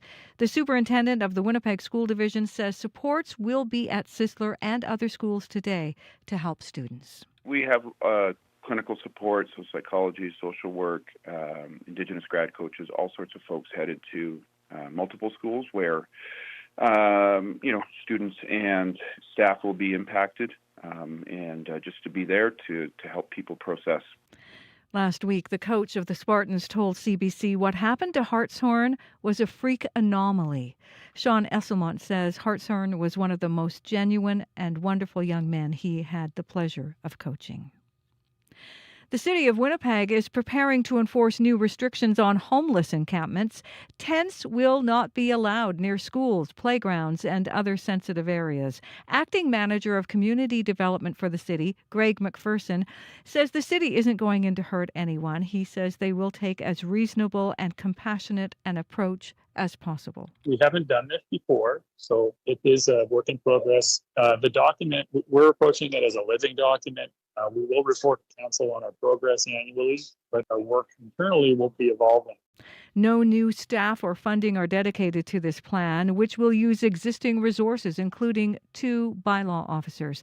The plan to restrict encampments in Winnipeg begins November 17th. 2 Dakota First Nations in southern Manitoba are suing Manitoba Hydro, the province, and the federal government. Dakota Teepee First Nation and Chinupawapka Dakota Nation allege the 3 have reaped billions of dollars in profit through hydro operations on parts of the First Nations' ancestral land, which they say was never surrendered to the Crown. The First Nations claim hydro's use and occupation of the land has deprived them of the ability to fully benefit from the land. They are seeking a court order that would require Manitoba Hydro pay them a royalty or transit fee. They also request legal title for the lands to which they claim to hold Aboriginal title. Manitoba Hydro, the province, and the federal government have declined to comment on this lawsuit while the matter is before the courts. The town of Verdon is going back to an old drinking water source, a source with levels of arsenic. The town has had to ditch its newer well from 2021 because that aquifer is running out of water. On October 19th, the town of Verdon issued a drinking water advisory asking people to reduce consumption of tap water. 2 days later, it switched back to its previous well. Jennifer Ritchie worries about what's in the water. The arsenic, chemicals, all that sort of stuff. I'm very, cancer has happened in our family, and so I'm very cautious to what we put into our bodies for sure. A water quality advisory remains in effect for the Western Manitoba town. Verdon's mayor could not be reached for comment, but Tina Williams previously said using the old water source may not be a permanent fix. Well, one win. That is how close the Toronto Blue Jays are to becoming World Series champions. The Jays beat the Los Angeles Dodgers 6-1 in last night's Game 5. Davis Schneider and Vladimir Guerrero Jr. hitting back-to-back home runs to open the game at Dodger Stadium. But it was rookie starting pitcher Trey Yesavage who stole the show.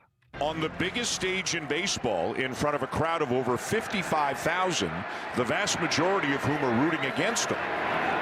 and it doesn't seem to faze him at all. He strikes out. The 22-year-old struck out 12 Dodgers, setting an all-time rookie record for strikeouts in a World Series. The Jays will be on their way home now for Game 6 in Toronto tomorrow night.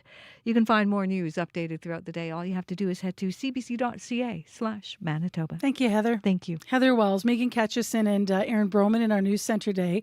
Also, thanks to our producers, Nellie Gonzalez and Leif Larson. Our live team in Studio 15, Abby Adeyemi, Darren Marash, and Corey Funk. And those who worked on the program today, Associate Producer May McKillop, as well as Jim Agapito, our reporter in unit, our community reporter, Shanley Vidal, Sabina Ahmed, who's in our unit, reporter and associate producer, and associate producer Sophia Peralta Baron. Thank you, everyone, for all of your work today on the show. All right, speaking of Corey, he's back with our last look here at the commute. Yeah, some construction southbound Waverly and Taylor in the far left lane. Donna says delays could be building there. Other than that, it's been pretty smooth commute overall. All right, and Abby? Yeah, we're looking at rain in the southern parts of the province today and some flurries mixing by tonight. It's going to be damp down south. We'll see temperatures warming up to about 6 degrees and then it drops to 1 up north. It's going to be rain and snow around Thompson and Churchill. Winnipeg right now, we are at 1 heading to 6. All right, thanks very much, Abby. Thank you. Well, take care, Manitoba, with special thoughts to all of those students across the city, especially the grade 12 students over at Sisler in the football community, which isn't all that big, right? A lot of players on the fields for all kinds of schools who are reacting to the news of the death of that young man. So walk gently through your day, take care, and we'll be back again tomorrow with another edition of Information Radio for the very last day of October, Halloween. And we hope you can be here too tomorrow morning on CBC 89.3 FM, 990 AM on the app and YouTube. I'm Marcy Marcusa. The Current is next.